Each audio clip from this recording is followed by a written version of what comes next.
They're kind of see the frame. You are live. Amazing. Oh my goodness. Hey everybody. Oh, we're live now? Yeah. We are. Oh my gosh. Hey everybody. Welcome to the Woodstock Film Festival live stream. We are enjoying day 4 of the Woodstock Film Festival.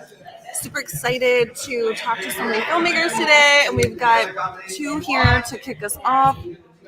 Andy and Morgan from The In Between. We are celebrating their world premiere, which is it happening right now?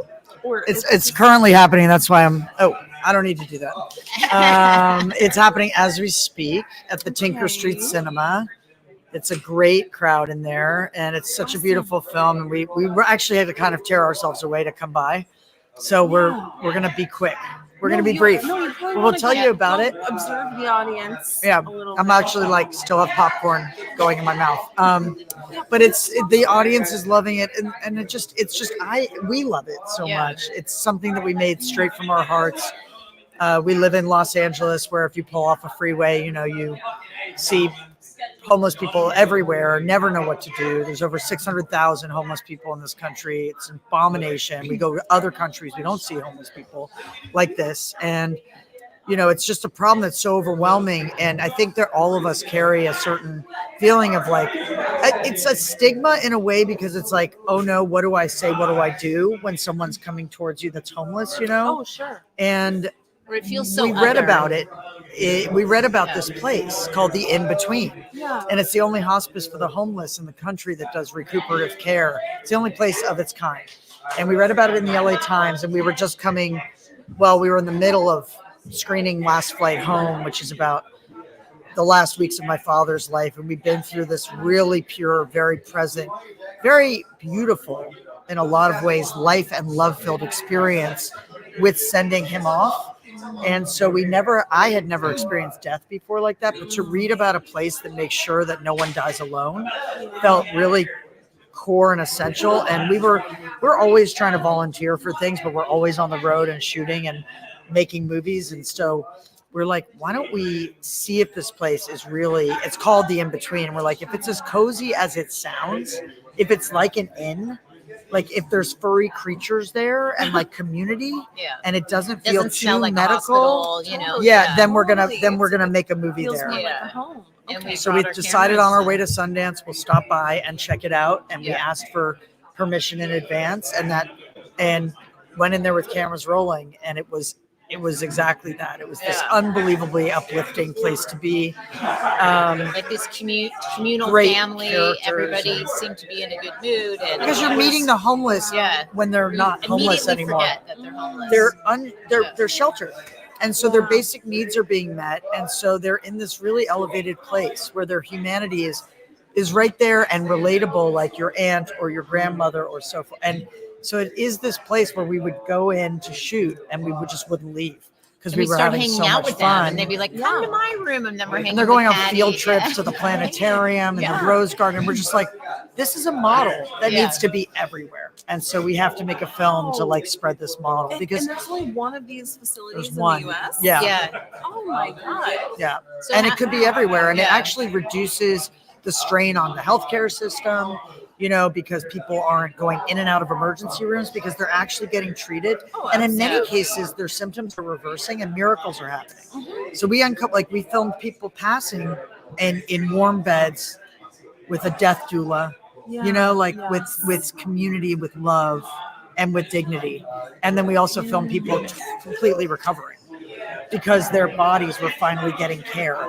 And it was such a reversal that stage 4 cancer would turn around and things like that. So we were just like, this is unbelievable. No, that when people's basic needs are met, their humanity is restored. Yeah. So you're seeing what seems to be miracles happen, but it's really, it's really beautiful. And Morgan, scores all the movies, but it's the first time we've ever produced a movie together. We decided to do it sort of as our gift back to the world to try to help this problem, and by sharing this incredible place with everyone and the people in it who are so inspiring.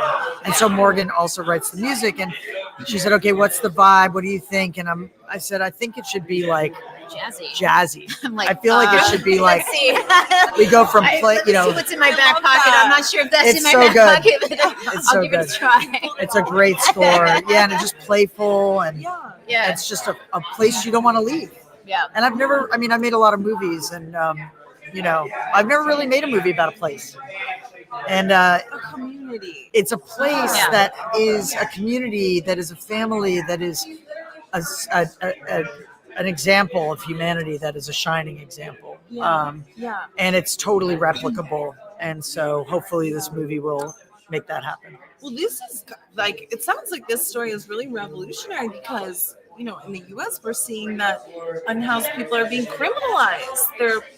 We see that in the movie too, that they will get arrested for loitering if they don't move, and then people come and haul away their stuff, and the government hauls away their stuff, and then they have to start over again. There's just a lot we don't see.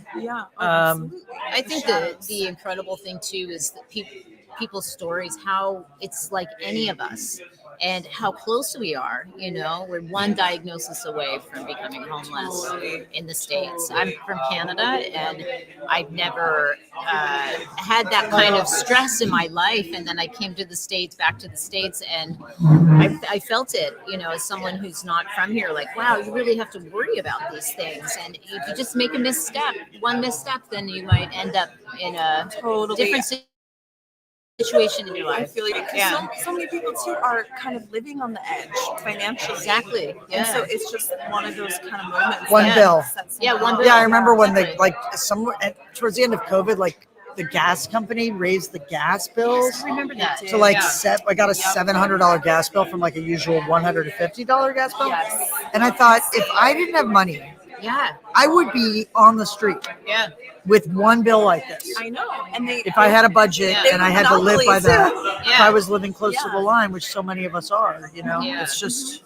The majority of America is living that way. Exactly. But to take something that, my favorite thing to do, one of my favorite things to do as a filmmaker is to take people into worlds they could never otherwise enter.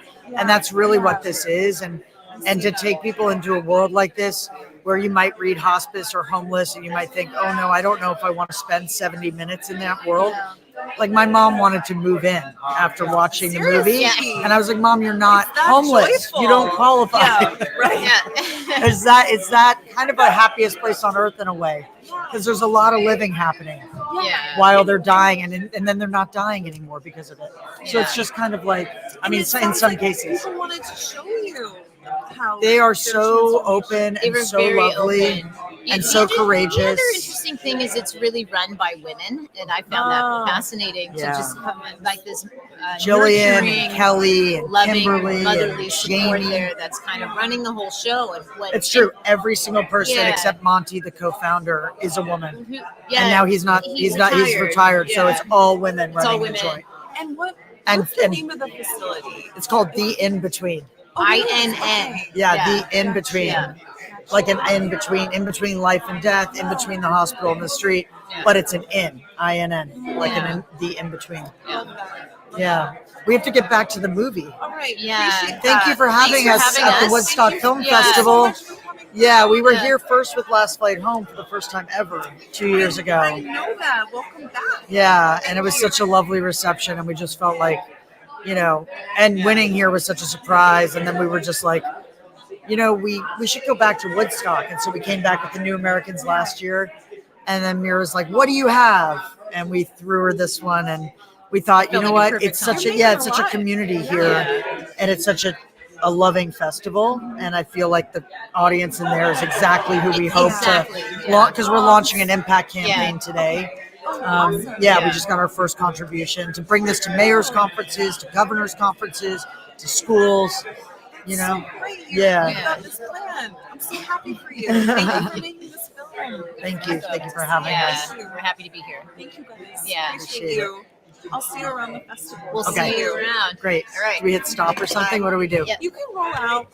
Let's get a photo. Okay. Katie, would love that. Can we get a photo of us in action? Like we'll just keep talking and you'll take it. So here we are. And so we're gonna go back and do our Q&A. Yeah. Okay, great. I'm sure The audience is gonna have a lot of questions. It's just, Turn and take a photo. you know what? It just.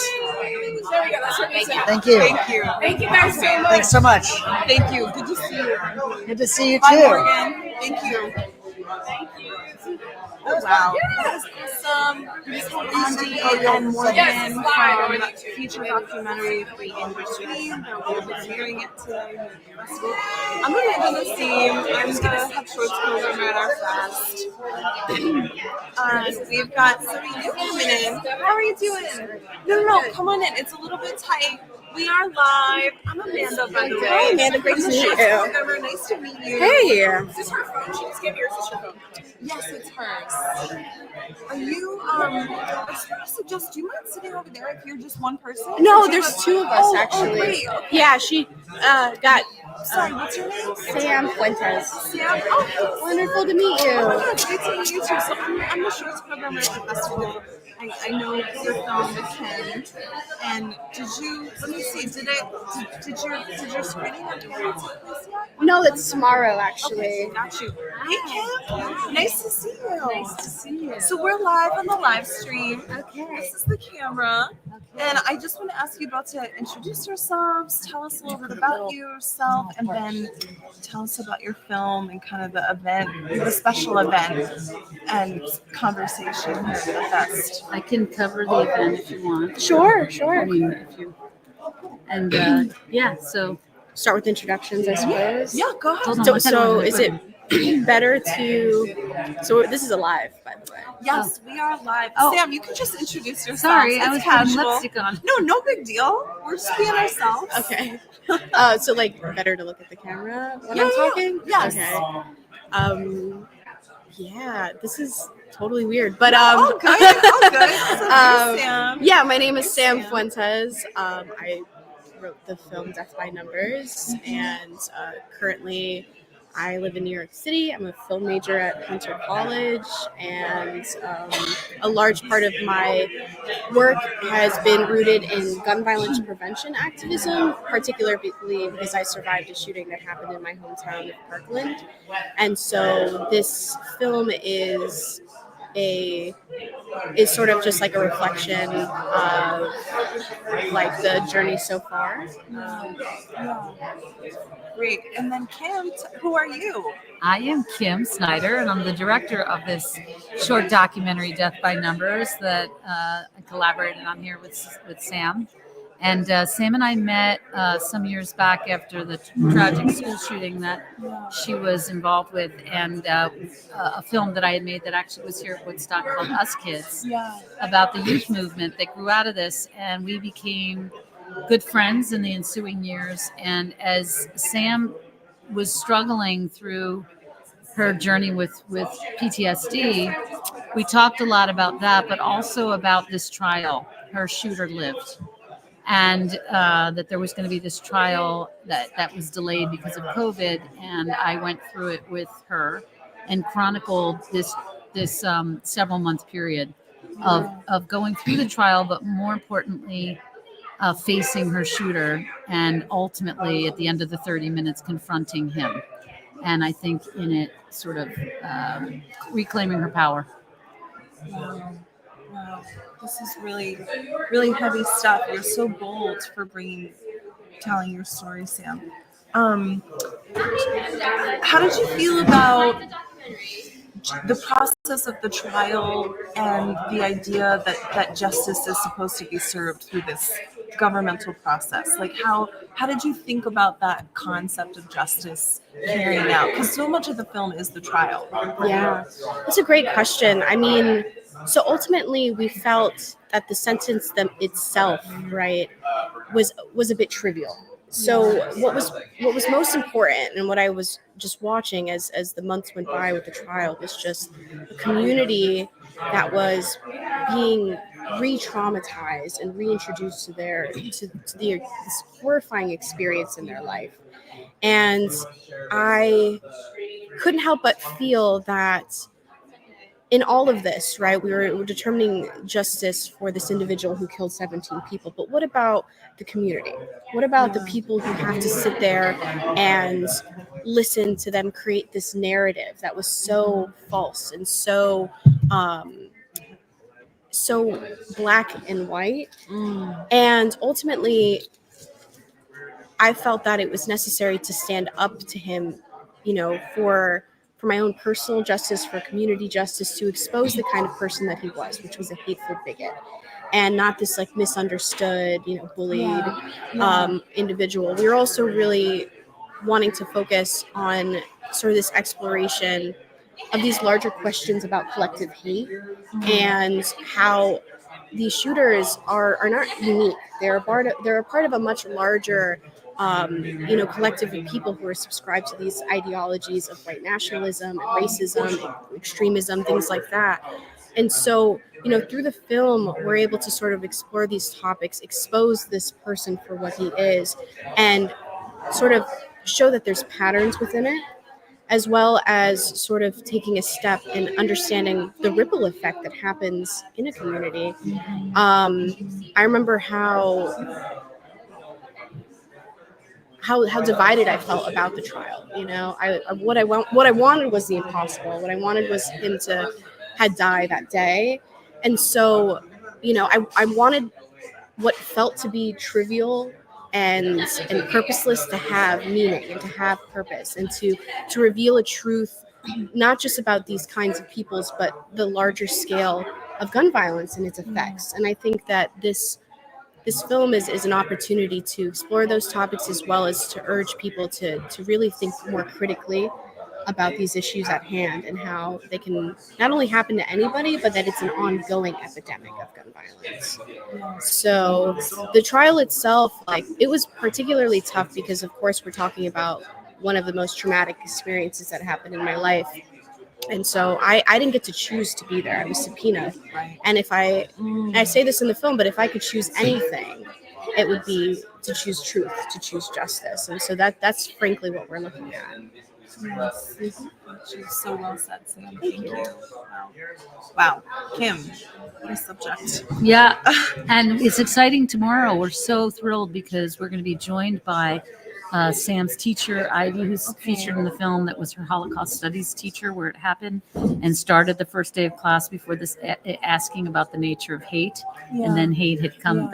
I was so compelled to tell this because this is not a film about a school shooting. As Sam said, this is a film about exploring these much more existential but timely issues about hatred and as a cancer, as a sort of contagion that I think we're all thinking about. And tomorrow, even though the film is not an advocacy piece, and what I tried to do was take Sam's beautiful poetic writings in the internal and match it with the external, which is the interweaving of the court trial, which is kind of riveting itself. And tomorrow we're having a screening at the Playhouse, followed by a conversation led by Mary Stuart Masterson, who's been supportive of our films from 10 years ago, and very much, she has kids, very concerned about the gun issue. And we're going to be joined by Sam, her teacher, and then our friend Abby Clements from Newtown, who was a teacher who protected her second graders those years back, and she was in my first film about this. She's coming over with one of those students, that second grader who's now a freshman, and Sam and her know each other. So it's just going to be a very interesting conversation with an aim of engaging youth, honestly, with a couple weeks till an important election. We do want to motivate young people to vote. So we've got voter registration, not in a partisan way, but in a way that it's just important to ask, even down ballot, what's going to keep us and the youth, safer. Wow. I'm so We're excited that we get to host this conversation. It's super important to have. What time is it going to be at the Playhouse? 3:30 at the Playhouse. It's a half an hour film. It's a one-off. There's no other films with it. Followed by this, we really urge people to come. Absolutely. We've reached out to local community, teachers, students, and we're hoping to have a really lively conversation about this. Thank you so much for doing that advocacy. Thank you. Thank you. Appreciate you so Thanks for much. having I us. hope We you have love a great it. conversation We love tomorrow. Woodstock. We love the festival. Thank you for being here. Appreciate your Feel so lucky support. to be here. Yes. Thank you. Sam, it was so good to meet you. Yeah, good to meet you. I'm gonna try to make that conversation tomorrow. And, Great, and that'd spread be the word. awesome. It's a big theater. Absolutely. I So will promote it. yeah, thank you. Thank you Great. kindly. Thanks. Thank you so Thanks much. so much. Thank you. I feel so like not used to this guy right here. No, all good. Wonderful. Appreciate Thanks y'all. so much. You're so talented, Sam. I can tell. Thank you. Okay, I hope I'll catch you around the festival. I would love to Yes, chat more. absolutely. Okay, cool. Hopefully, All right. more casual. Yes.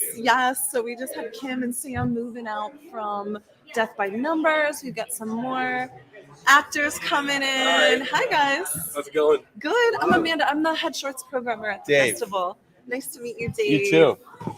Hi, Alex. How are you guys doing? Great. Good. So we're live here on the Woodstock Film Festival's YouTube. Cool. There's people tuning in to learn about films that they can come and see. So I just want to ask you guys to kind of introduce yourselves, tell us a little bit about each of yourselves, and then if you can talk about Hazard. Yeah. Well, then, lad. I'm Dave Davis. Okay. I played John in the film. I had the pleasure of working with this fine actor here.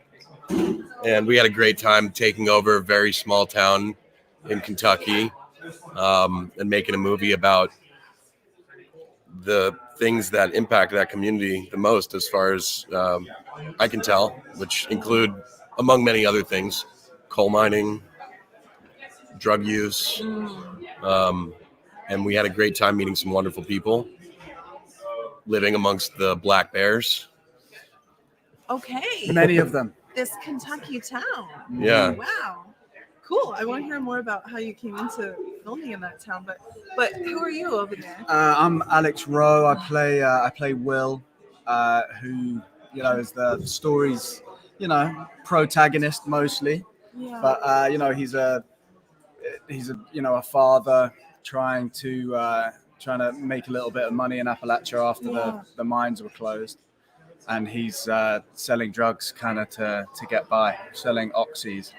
And, it's kind of a character, exploration of someone living in that town at that time and the hardships that they face. And, at the middle of it, there's a love story between my character and Sosie Bacon's character, which is, she's managed to quit oxys and he's not able to cut it. Yeah. So, there's a difficult romance that goes on between them. So the core kind of story exploration is around a community that's really been touched by addiction issues. Yeah. And it sounds like the mines have just closed, so people are in kind of an economically devastating position. Is that right? And and with a ton of injuries. Yes. So it was like a prime location for these, companies to come in and switch people from non-addicted pain medications onto these addicted pain medications under the guise that they were non-addictive. So it kind of really tore these towns apart. Yeah. Multi-generational, my father's an addict in the movie. I'm an addict, and there's multi-generations that were affected by it. Wow.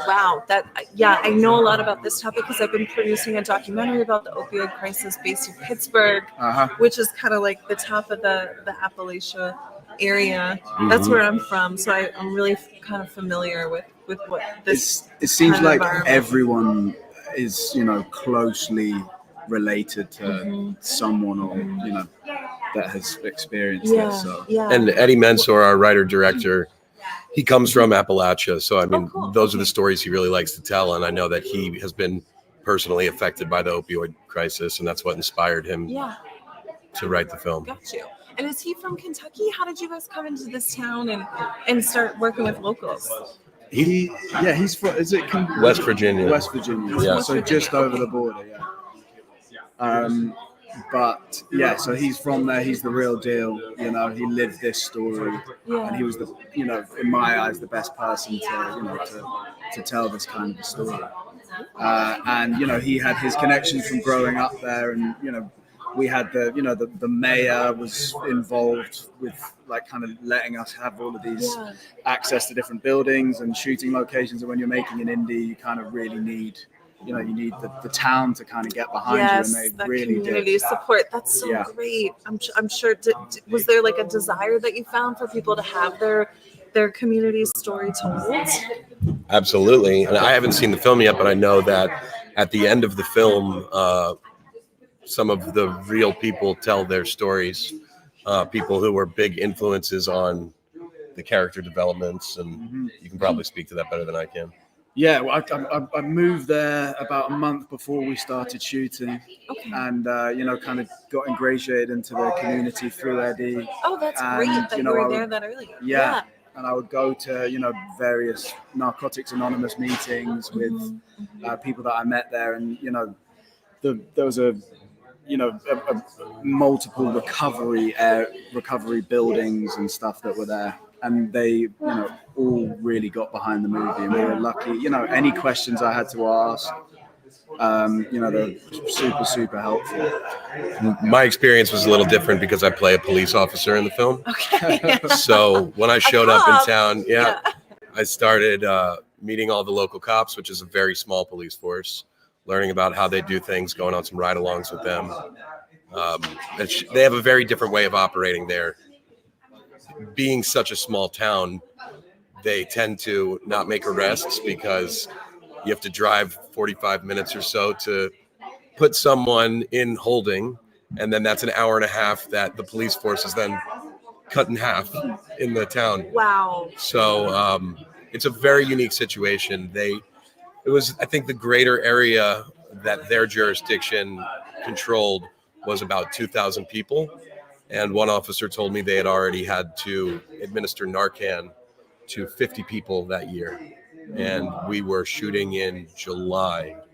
So in half a year, something like 0.5% of the population had received Narcan. Yeah. Wow. And this is, you don't get this kind of exposure to the story that you're telling, or the people that have lived the story that you're telling when you're doing bigger budget movies and stuff. I feel like independent filmmaking really allows you to really go and really understand, or try your best to understand, and therefore replicate one of these stories. Yeah, well, I think it shows a lot of respect that you have for the community that the story is set in, and that was really adds to the authentic storytelling that you're able to spend time there and get to know people, and probably do some character studies. For real? Yeah, absolutely. Yeah. Well, very special experience. Alex likes to stay in character the whole time, so that inspired me to do the same. We ended up taking the characters on the road quite a few times. Oh yeah. I went into a local town in my police uniform and got into some hijinks. Did you? Yeah.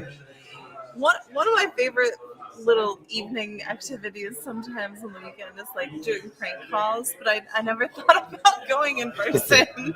I was before I had started shooting, I did threaten to arrest a couple of crew members. Okay. And then, believably so too. It was right at the beginning, and we'd been there for a little while, and then some of the crew members didn't know that he wasn't a cop. That is so. And I was getting in and out of the actual cops' cars and whatnot. And wow. Well, that if you arrested them, it'd be an hour and a half. Yeah, I let him off the hook. Okay. And then later at dinner, I kind of leaned over and went, "I'm actually one of the actors in the film." They're like, "What?" I love that. They didn't believe it. Took a little while to convince them that was true. Love it. Yeah. So we really got to dig in on this one, which was special. Yeah. Cool. Well, admittedly I haven't seen the film yet, but I'm so excited to see it. Me too. I appreciate you. Yes. Wait. Tell us, when is the premiere? When is it? Screening? It's in just about an hour, I think, at 3:45. 3:45. Okay. Which venue are you headed to? Where's it at? It's the one just close to here, right? Tinker Street Cinema. Tinker Street Cinema. Yep. Head down to Tinker Street Cinema. Yeah. For 3:45. Okay. Awesome. Hazard. Okay. Super starring me and Sophie Baker. Yeah, nice to meet you. Thank you. Yeah, I'll see you around the festival. Thank Sounds you. good. Congratulations. All right. Thank you very much. Sweet. Awesome. Thanks, guys. Appreciate you. Thank you. Yes. So we're here. My name is Amanda Nassim. I'm the head shorts programmer for the fest. We got other filmmakers coming in, so we're gonna meet someone new. We have Erin Miller. Hey, Erin. Hi. How are you doing? Good to I'm see you. Good to see you too. Good to see you. Erin's here with a feature narrative called Boundary Waters. Yes. Yes, and I just want to ask you. So here's the camera. No, I'm like, which way do I look? Yes. We'll have a conversation, but I just want to ask you to kind of introduce yourself, talk about your role on the film, and then Yes. if you would tell us about the film as well, that'd be amazing. Of course. So I'm Erin May Miller, and I'm the producer of Boundary Waters. We've had an incredible team. We're just so excited. Thank you to Woodstock for premiering our film. We're really delighted. It's a lyrical, tender, coming-of-age story of a young 12-year-old boy who is a kid, and you see him exploring the carefree joys of adolescence and at the same time grappling with some really adult hard things. And so you see his journey with his family as they go through something very difficult, and yet I hope when people watch it, they realize that this universal theme of unexpected hard things can really be accompanied by a lot of hope. So yeah, it's exciting. Hope is a practice. We got maintain hope. Yes. Against all the odds. Well, cool. And who's the actor that you mentioned? So yes, it's directed by Tessa Blake. She's an incredible director. I wish she could be here with us. Okay. She's actually in Europe filming a series, and which is Tessa. exciting. Great. Yes, Yeah. great for Tessa. Sad for us. Carol Kane is our biggest name in the film, and she's incredible as Granny. She really is this voice within the film that speaks a lot of truth. Sometimes hard truths. Also, as Granny should. Yes. Etienne Kalichi is our main young boy who's the POV of the entire film, and he's incredible. He really, I swear you can't take a bad photo or a bad clip of him. He is like the most photogenic person I've ever seen. Can't wait to see her. Yes. And then we also have Allison Miller, who plays his mother. She's from Million Little Things. She's also a director in her own right. And then Bill Heck plays his father. He's in The Old Man, and he's an incredible actor, and he'll be with us for the Q&A, as will Etienne. And Chris Jackson, who's from the original cast of Hamilton. You might know him from that as George Washington, but he is one of our supporting roles. And then Carmela Zimbato, and she and Chris are also joining us for the Q&A for the premiere on Saturday. So That's great. We've got some actors up here. Yes. That's so great. So when I think you've got 2 screenings, right? I think we have one. So it's at 2:15 on Saturday is the premiere. And that's a great time slot. Yes. Awesome. So that's when you can catch it. And remind me, what's the venue?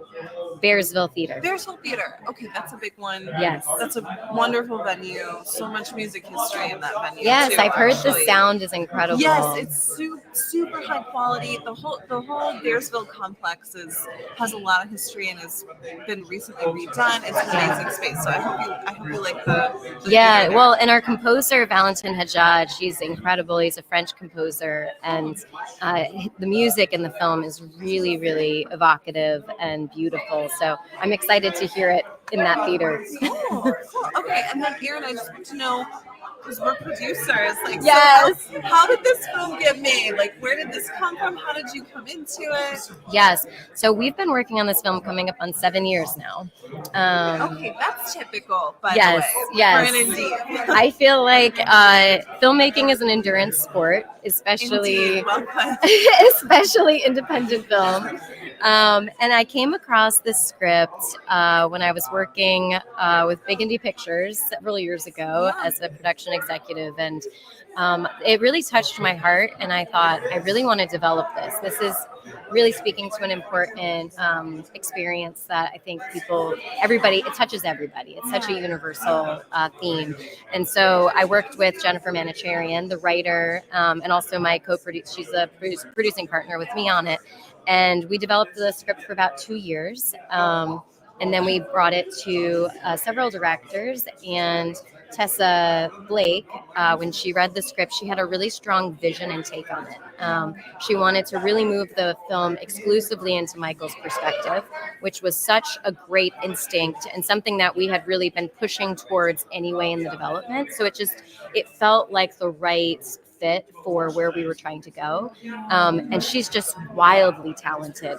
She's done a ton of premium television, American Horror Story. She worked with Allison on A Million Little Things. She's just done a lot. And we knew that she was capable of taking it across that finish line. And she brought such incredible crew members and heads of departments to create the look that we have in the film. And where did you film, by the way? So we filmed up at the Boundary Waters in Minnesota. So right on the Canadian border.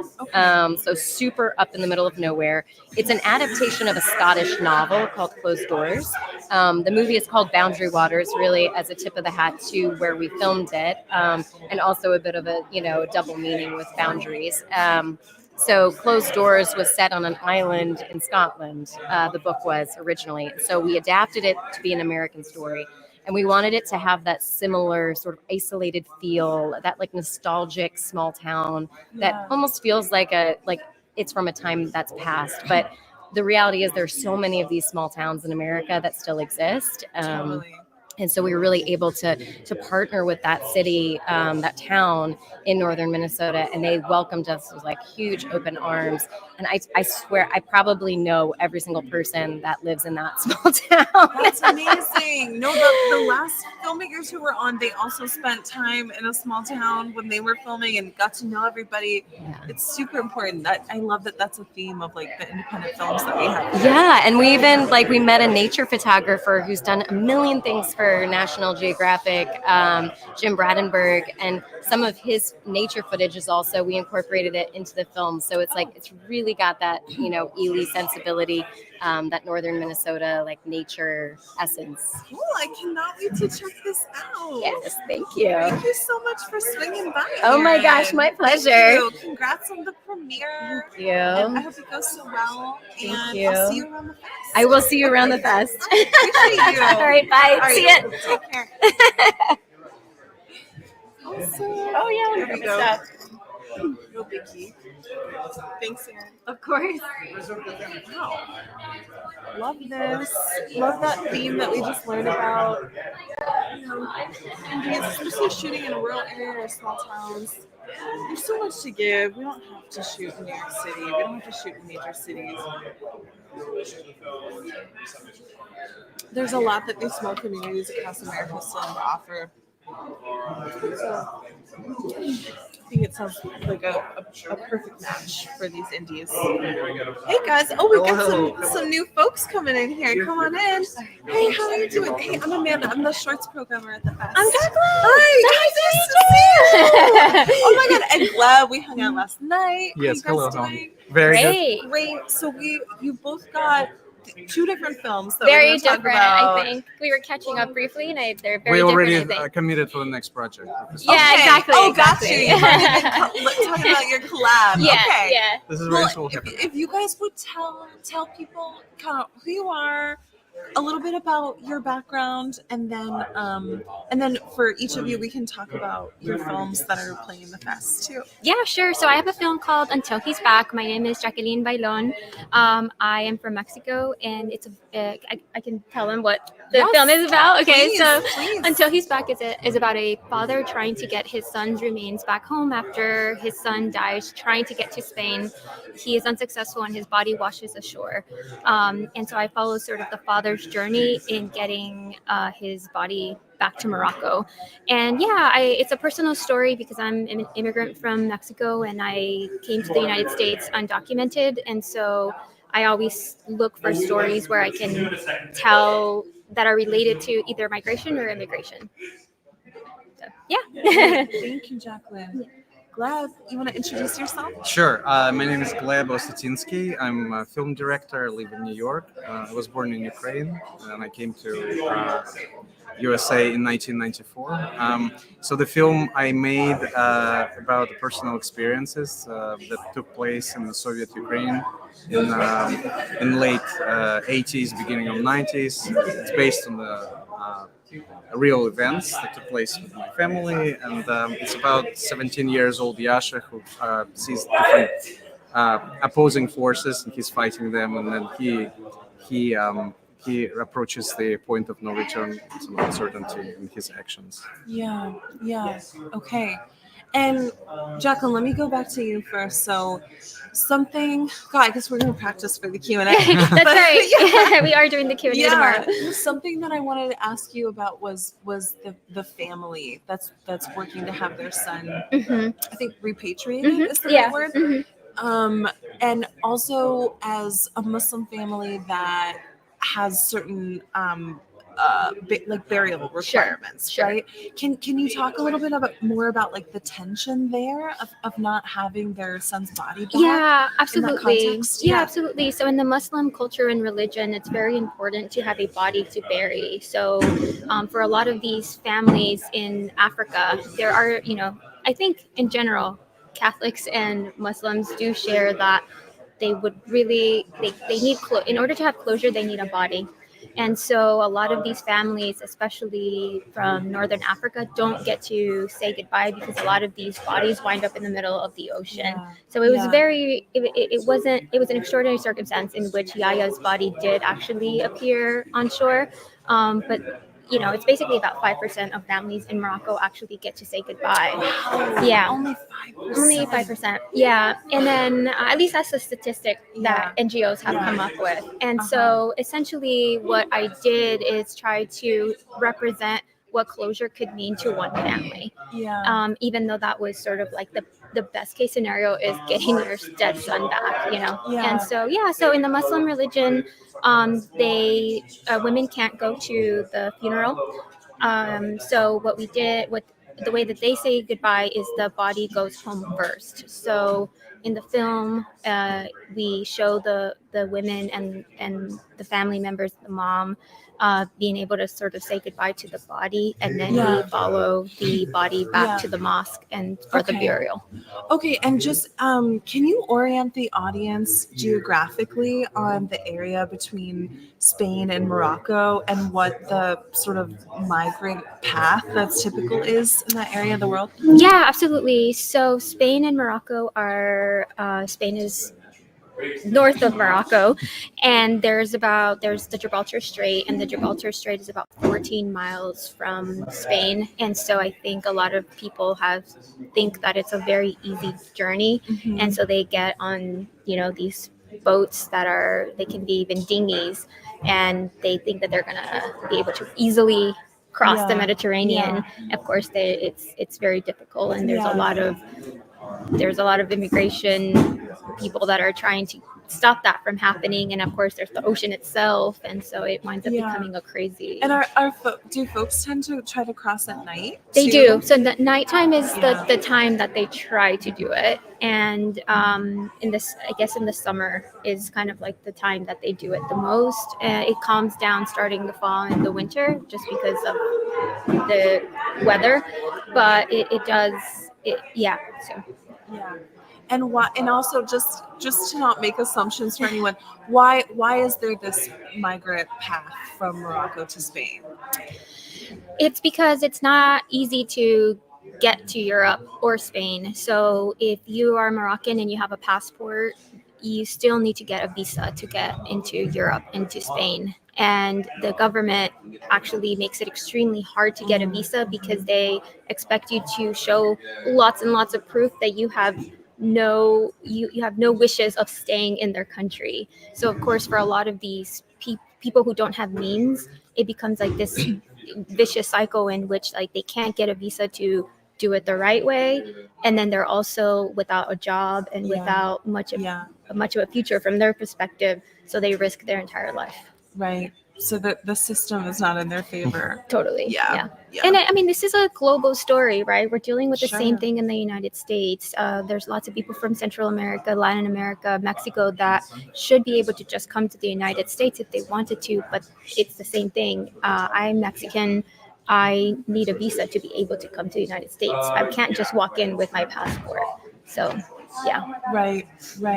Yeah. And so that's the biggest thing from my story is that it is based in Morocco and Spain, but this is a global issue that we're dealing with. We have people evacuating their homes in Florida because of the hurricane. This is like mostly a story of basically like sort of what you leave behind and being forced to leave it, unwillingly. Yeah, I'm really glad that you brought up the hurricane because I, not to go too deep about this, but I have young children. I have a lot of climate anxiety, and the climate emergency, climate disasters will be even more of a reason that people need to leave their homelands and go try to, build somewhere else. And we're seeing that a lot of global countries are not making a system that acknowledges this. They're actually trying to shut people out. So I'm really glad that you're bringing light to this issue because I think global migration will only get bigger. Totally. All right. Well, Gleb, I just want to talk about your film. Love this film. I know you world premiered in Berlin. And this is a vulnerable personal film. We talked about it a little bit last night. This is kind of based on your experiences as a kid, right? Yes, absolutely. Can you tell us a little bit more about Sure. that? So I was born in Ukraine, and in those days when it was Soviet Ukraine, it wasn't Ukraine that we know today, independent and fighting for its independence against Russia during the war. But it was a country that was attached to a much bigger monsters, Soviet Union, where there was a lot of different constraints and policies, agendas that were not really kind of understood when I was understood well when I grew up as a child. One of them was I was growing up in a Jewish family, and there was no religion. It's basically and your identity was basically spelled out in the Soviet passport, which you have to show, when you enroll to work or go to universities, institutions. So basically, you hang out with people, with friends, and everything goes well up to the point where they look at your passport or your eyes or your whatever it is that makes you kind of different in their perception of you, and they change your relationship to you. So this is what I experienced, and that was anti-Semitism as I remember as I grew up. So it was so weird to experience it, but it was always on the back of my mind that there's something is wrong with me, with my family, and we were constantly reminded about that. So of course, when I came to America, and we came as immigrants, we started a new life here, and we became Americans. We didn't really think about being anyhow different. We didn't really have to go to synagogue because this is not how we grew up. It's not really how the religion was not part of us.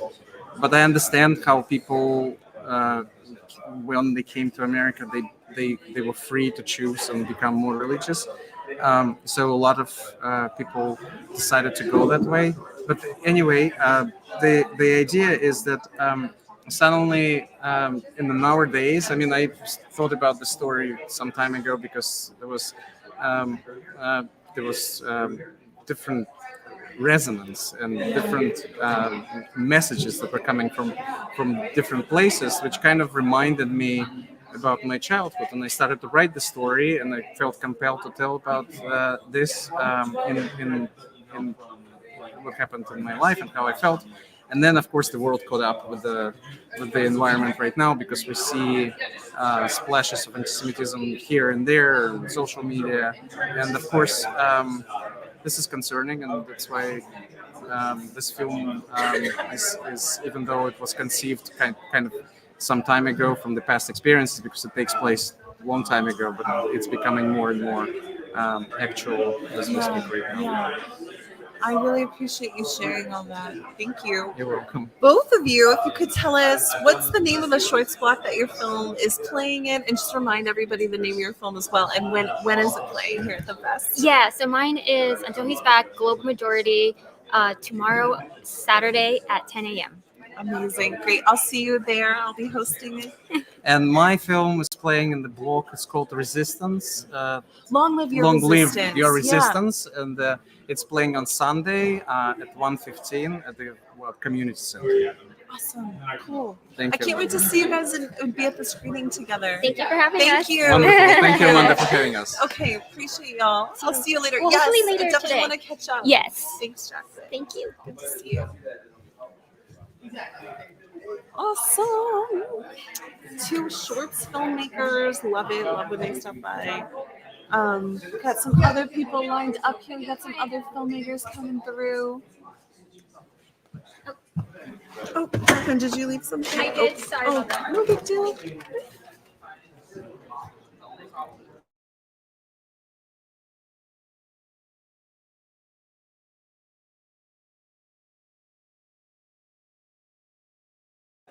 Hello. Yeah, come on in. How you doing? I'm Amanda. I'm the shorts programmer at the fest. Masha. Masha. Yeah, nice to meet director you. of Bound. I'm Russell. Okay. Hey, Russell. Nice to meet y'all. Nice to meet you as well.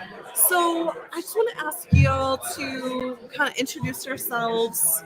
Tell us who you are, where you're from, maybe a little bit about your filmmaking practice, and then I'd love to talk about your film. Yeah, so Masha Ellsworth. I came from San Francisco area, but love the weather here. It's so It's great gorgeous. to be here. Yeah. And I'm a director, a producer of animated short, and it's done in 3D, but it looks like cross stitch. So a lot of different techniques were used, and it's a cross stitch love story is how I like to introduce it. Okay, and what's the name of your animated film? It's called Bound, and it was at the family-friendly animation section last night. Okay. Yeah. And how's your screening? It went great. Okay. Yeah. Good. I love Joy and Noel, our animation programmers were there hosting. I think they're fantastic. There's actually a really robust animation program here, which was started by Bill Plimpton and Signa Bob Main, and they kind of passed it down to Joy and Noel, who are sisters and animators Twins. and just and twin sisters. It's so funny because I actually have a twin sister too, so we talk about twinning a little bit, but yeah. Great. Awesome. I'm so glad you had a great screening. And then how are you doing? Please tell us a little more about who you are. My name is Russell Goldman. Came here from Los Angeles, grew up in Virginia. Okay. I'm here with a short film called Burnout that is in the Dilated People section this evening at 8:45 p.m. Okay. Love this film. This is like a highlight of the horror short section. Thank you. So I'm so pumped that you're here. Thanks for coming. I'm really excited to be here. It's a really lovely movie to watch people watch because it takes the basic premise is that a guy sets himself on fire to turn in this presentation for his boss, and there are more twists and turns from there. And I love that I love discovering people watching it. Yeah. No, I bet. Like observing the audience is so fun. Yeah. Cool. And did you say, are you the writer of the film as well? Yes, I'm the writer director. Yeah. Okay, so tell us, like, where did this story come from? I think it's relatable, but it came. Escalated. We all worked for someone that we had that kind of parasocial relationship with, and like put all of our value in that person. And I think the wonderful thing about horror and horror comedy is that you can just take those things to the obvious extreme while always being relatable. And it's the actors Everett Osborne and Tommy Earl Jenkins, who are amazing in it. Like they both signed on because they saw it as a parable of mental health, and they as how far you're willing to go to quote unquote succeed on somebody else's terms. And I wanted to create just like a blast of energy that was inspired by my own my own experience with health issues and boss issues and everything. Yeah. That's so interesting. And how the main character in the film, how old is he meant to be? He is meant to be about 30 years old. Yeah. Okay. And Everett, he himself he's a former basketball player and now an actor. And in the movie, the character used to play football in high school and now is trying to keep this passion for the game on the other side of the line. But it's a corporate world and it's pretty cutthroat. Yeah. Yeah. Yeah, it's a different way to participate in the industry. Yes. That's very different than playing, I think. Absolutely. Cool. Yeah. Well, I'm so excited about that film. And then, Masha, can you just tell us a little bit more about the premise of your film and kind of how you arrived at? I don't know much about 3D animation. Fill us in. Yeah, well, 3D animation is great. Lots of it also takes forever. But so you have a lot of patience. Yes. Okay. And this film is based on my favorite Ukrainian folk song. I grew up and I was born in Ukraine. Okay. And I wanted to share part of the culture that I loved with the greater audience. Yeah. And so this folk song, like many folk songs, there's the words that people know, and then sometimes you listen to the words like, wait, I thought this film or like this song was about this. But then if you listen to the words, I feel like there's something different. So it's a love story. Two young people meet. And the traditional interpretation is that a young girl is playing hard to get. But when you listen to the words, there's no indication of that. I'm like, okay, wait a second. I want to tell my version of what has happened between them. Okay. And in my version, it's a story about miscommunication and jumping to conclusions and pride, which is more like a realistic take on relationships. Yeah. And it's a story of them facing it and seeing if their love can survive. Yeah. That's amazing. Would you say this is more of like a feminist perspective of this? I wanted to go that way, but then I thought, both people can, in any relationship, can add to the dynamic. Sure. So I've added a part where they just kind of like ignore each other and kind of make a wrong conclusion by seeing something and misinterpreting that, and being very prideful and not wanting to admit, that it was just like a silly miscommunication.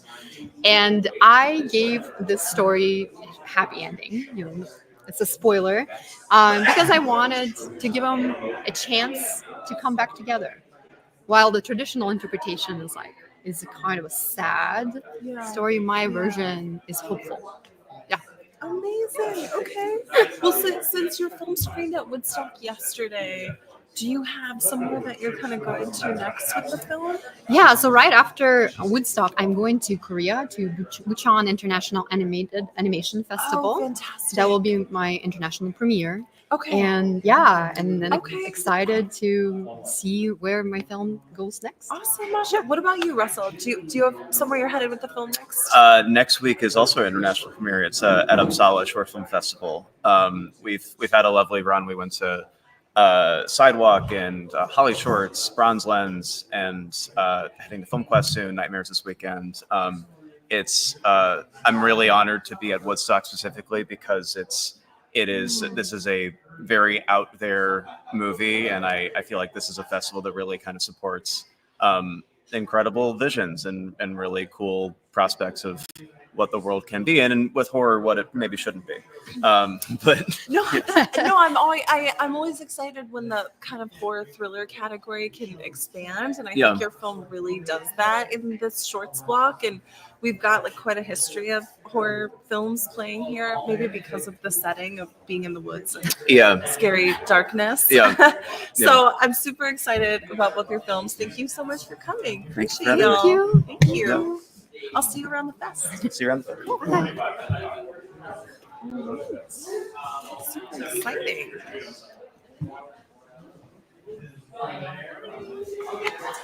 Come on in. How are you doing, Alessia? Good. How are you? Hi. Good to see you. Good to see you too. No. Oh, come on. Okay. Someone's being shy today. Okay. Well, do you want to sit on that chair actually? Because Absolutely. we'll be a little bit more balanced. But Yeah. thank you so much for coming. Thank you for having me. I know you just had the world premiere of your film, so please tell everybody, kind of give some background about who you are. Tell us about your film, and then I'd love to hear more about the filmmaking process. Mhm. Cool. I tried to break that down into. Did you? Start with yourself. Yeah, I'm Alessia Menanici. I am a German-Italian filmmaker who went to NYU to the grad film program. That's really where my filmmaking path took more into like the professional route. Yeah. Before I was freelancing in Berlin, and I actually went to undergrad for design. So I have a design background, which In I Berlin? think, yes. Okay. No, I didn't go to school in Berlin, but I worked there for 5 years after I graduated. And basically discovered filmmaking in my undergrad, and then was freelancing to figure out how I could actually make that work as a career path. Yeah. And then in New York, it kind of galvanized more. Yeah. Yeah, and this film, Schwarzmo, actually happened outside of school while I was graduating with a different project, and I actually thought, got you. yeah, Okay. I actually thought I would not make that film, and I wrote it during COVID when I was taking a writing retreat in a cabin, really without internet, and just writing. Oh wow, you're forced to just focus on that. Yeah, Right? I was initially intending to write my first feature, and then somehow this happened, and I thought, okay, maybe this just wants to come out right now. Yeah. So I just followed it, and then I kind of didn't know what to do with it, so it just laid in my drawer for a year. And then I met producers in Germany who I was talking to about my feature film. And then we decided to make this short film as kind of testing the collaboration. And it's also a little faster to get a short film made than a feature. Yeah. Most of the times, at least. And yeah, this is how it all started. And now we're here. And Good. it's Okay. very, No, very I exciting. love the path from like shorts to features. I think it's really important to highlight that journey. So it sounds like you're on the way. Yeah. Is the short film related to the feature at all, or? In ways, yes. Okay. So the short is it's a family drama about a 7-year-old girl. And it's in the coming of age program, right? Yeah, Okay. we just screened. Awesome. Congrats. Thank you. It's a 7-year-old girl follows that story of her trying to save her grandmother who suffers from dementia. It's not really mapped out what exactly she has, but she has something neurological. And she picks up on her having a different reality, and also understands that her mother is overwhelmed with the situation and can't really take care of her. Also being a single mom working, and and she's basically trying to find ways to save her grandmother from going to nursing home. So that's the basic storyline. Yeah, it's really was touching to like see empathy coming from a young person like that. But also there's a theme of like nature and I don't know what to say, specimens. Can you talk more about that part of the design and element of the film too? Sure. What's that theme all about? So there is sort of like another storyline when she's in school. They talk about animals, and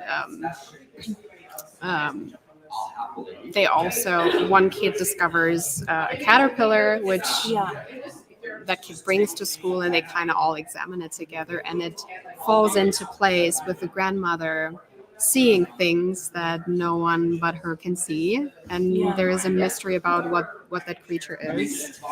And the girl, basically, she gets visual input from school, so she tries to connect what she's learning about in school and this caterpillar, and then those furry animals and shadows that her grandmother is seeing, and she's trying to combine those in a creative way. Yeah, and that was a decision to have a child looking at this topic. Yeah. Because I do think that children often have a very different form of empathy, often more empathy toward unusual situations, and people who experience reality in a different way. Yeah. And also a more creative approach to how to deal with those moments. Yeah. So that's how I try to weave those two things together. Yeah. No, I love the dichotomy between the granddaughter and the grandmother and their age difference, and how in some ways like those two moments of life are connected, even though they're kind of like disparate on the timeline. So that's super cool. I see it. Well, where else are you? Do you have somewhere else that you're headed with this film next, or kind of waiting to see? Yeah, we do actually. We're going straight to Hof in Germany. Cool, great. Where we'll Okay, so that's your German premiere. Yes, Okay. yeah, it's coming up. So we're flying to Germany on Monday, and then we're premiering in Germany on Thursday. Great. And then we'll be in my hometown in Mainz, where we shot the film. So that's going to be like our homecoming. Yeah, our homecoming, Yes.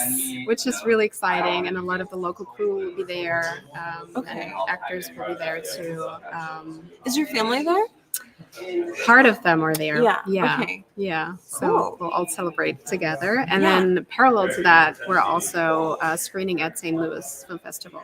Okay. Yeah, Great. so those are the next coming up, and we hope for more, but we're very, very excited that we have our world premiere here. So Cool. Thank you so much it's awesome. for sharing the film with us. I'm so Thank it you. was such a like beautiful, humanistic, like gentle addition to the coming of age program. Thank you. I love it. So thank you guys so much. I'm so glad you had a good premiere this morning. Thank you. And I guess I'll see you around the fest. Yes. Thanks for chatting. Okay, Appreciate thank you, Amanda. Okay, take care. You too. Bye, guys. See ya. Ooh, that was awesome. That was Alessia Mendici with Schwartzmal. Gingers are taking over. Gingers are taking over. That's an unbelievable I see that. introduction to a space. All right. We're going to roll with it. Hey. Hey, Amanda. Hey, Amanda. Nice to Will. meet you. Nice to meet you. Hi, Will. I'm Marco again. How are you? Good to see you guys. Oh, I see what's happening here. We get a live feed. Okay. Yep, that's the monitor. Here's the camera.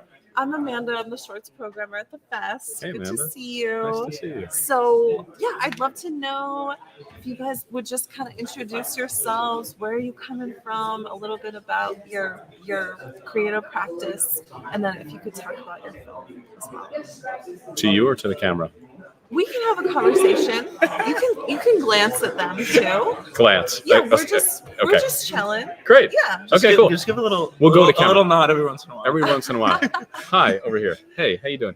My name's Will Hockman. I am the lead of Marco Barada's movie Turning, which he wrote and directed, and we filmed 2 years ago in upstate New York, not far at all from Hudson here. Valley. Hudson All Valley. in Hudson Valley. Yeah. Where did I come from? Brooklyn, New York, born and raised. Okay. And now we're here. Okay. Amazing. Thank you. Marco, tell us And about the who are movie. you? I'm Marco Barada. I'm the writer-director of the film. Yeah, I you was here yesterday as well, but not with him. And Yeah. he's the face that I want people to see and that they should see because they're going to see when they see the movie. Well, very welcome good. back. We might have a new audience today. Great. Okay, great. Yeah. Hello, audience. Whoever you are, I hope you're doing great. Drink more water than you think you need. Oh, there's the camera. I've I'm been gonna looking take above your the camera. advice. How's your water intake? I need to increase. Yeah. Do Because it. I've been socializing a lot. You want to so- just call a quick 30-second timeout Yeah. and No, get. no. You guys talk and I'll have a sip. This break is brought to you by water. H2O. You want to describe the film? Or you want me to do it? It's about a guy drinking a lot of water, sweating a lot, drinking water. It's important. It's a little true, yeah. It's about a young man, Will Hockman. Julian Turner is the name of the character, who lives in a barn upstate. It's on the property of his best friend from college's family. He rents out the house and he manages the property for the family while they are in the city with the mother who's getting cancer treatments. And he has a lot of potential energy and not a lot of kinetic energy. is how I'll You say said it. You Yeah. said it. A young man desperately searching for meaning without any of the tools to do anything about it. Yeah. Flash to the other camera. Bam, camera B. There you go. Yeah, so a bunch of different guests come that he rents out the house to. Some of them potentially maybe in his head. They might not be real. And some of them are funny. Some of them are more aggressive with their question towards him. But everyone just wants to know, what are you doing up here, dude? Yeah. And you don't really ever have an answer. Yeah. A lot of people. Let's not do that. I'll save that for later. Go ahead. I'm with you. A lot of people. I don't know how you figured out this character without knowing the intention up here, huh?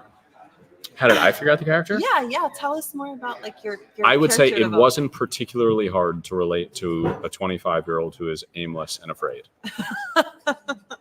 And based on your reaction, that's a thing that a lot of people are wrestling with, which is, what are we doing here? Why?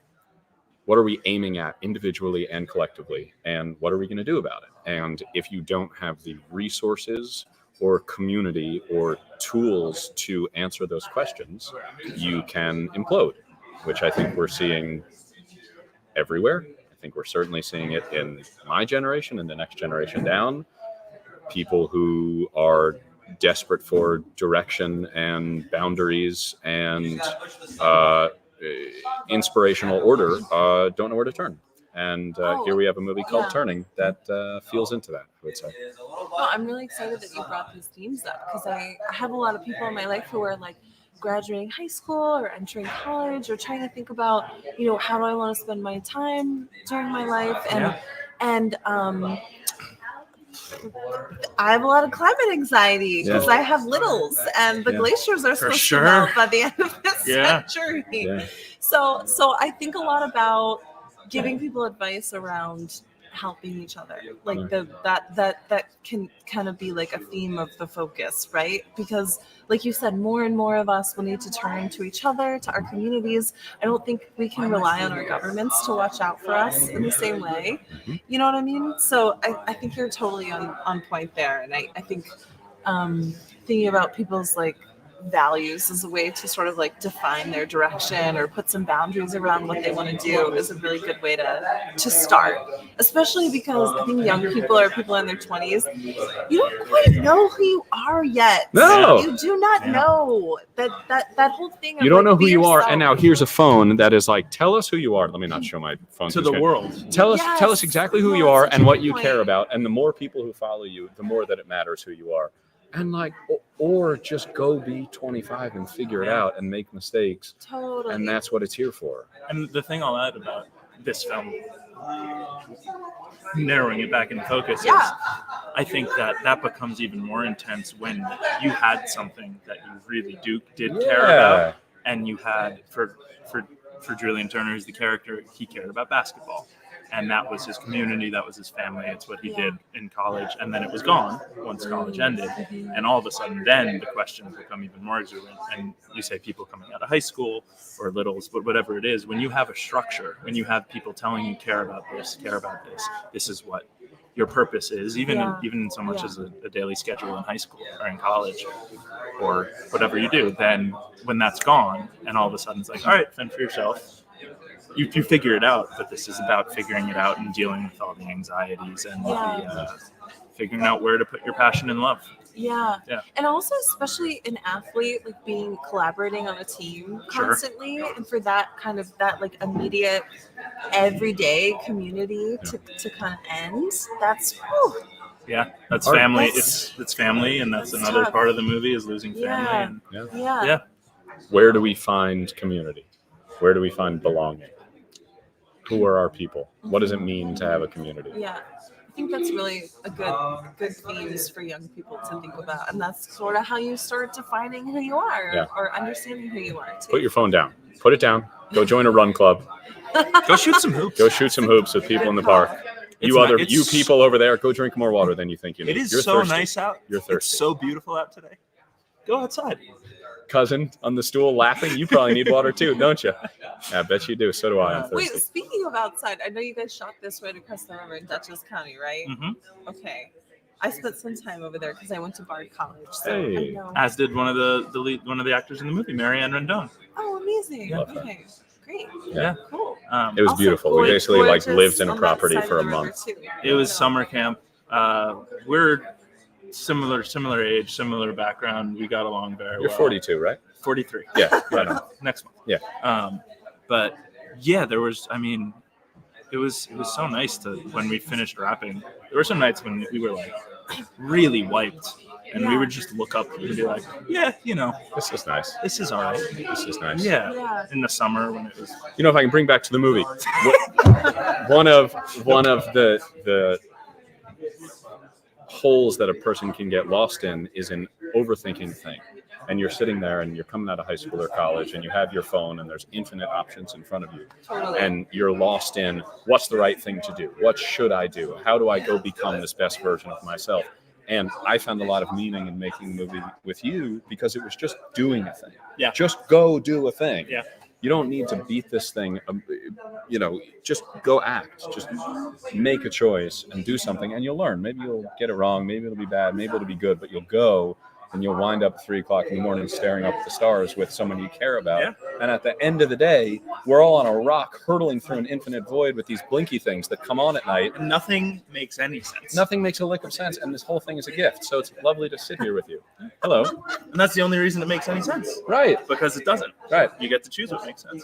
Yeah. None of this is. I think you got some trouble coming your way. I can't imagine what set was like with you two and this dynamic. Pretty calm, I would say. Pretty relaxed. Just hanging out. Great. No, it seems wonderful. I really want to hang out with you guys more during the fest. But thank you so much Come for hang. Come to the stopping movie by. tonight. Okay, tell us. Tell the people. 7:45 at the Rosendale Theater. Turning. Q&A. Q&A afterwards. Drinks to follow next door if you're into that sort of thing, or you can just hang out. There's a movie. It's ours. And if you're a Blue Bloods fan, the final season premieres at 10 o'clock tonight. That's right. Amazing. This I is got to his- tell you, I this thought that was going to be on a longer one. 3 premiere weekend for him. True. Okay, he told me about this yesterday. Turning. That's huge. Blue Bloods tonight and a new Apple TV Plus show called Before, starring Billy Crystal. Before. Every time we mention it, they give him a little bit more money. That is explicitly untrue. Yes, that is Did not we just true. get the cut signal? Are we done here? Yeah. Okay, cool. Copy. Or was that the hey, don't talk about Billy Crystal? That was like anyone but Billy. Only Woodstock Got Film it. We're Festival. cool with that. Yeah. Thank No, you so I much. so appreciate you guys. Yes, thank Really you. nice to meet you, Amanda. I would love to hang out more during the fest. For sure, please. And I hope you have a great screening tonight. Thank you so much. Really appreciate it. Bye, y'all. She's got littles. That's exciting. All right. See ya, internet. It'll be great.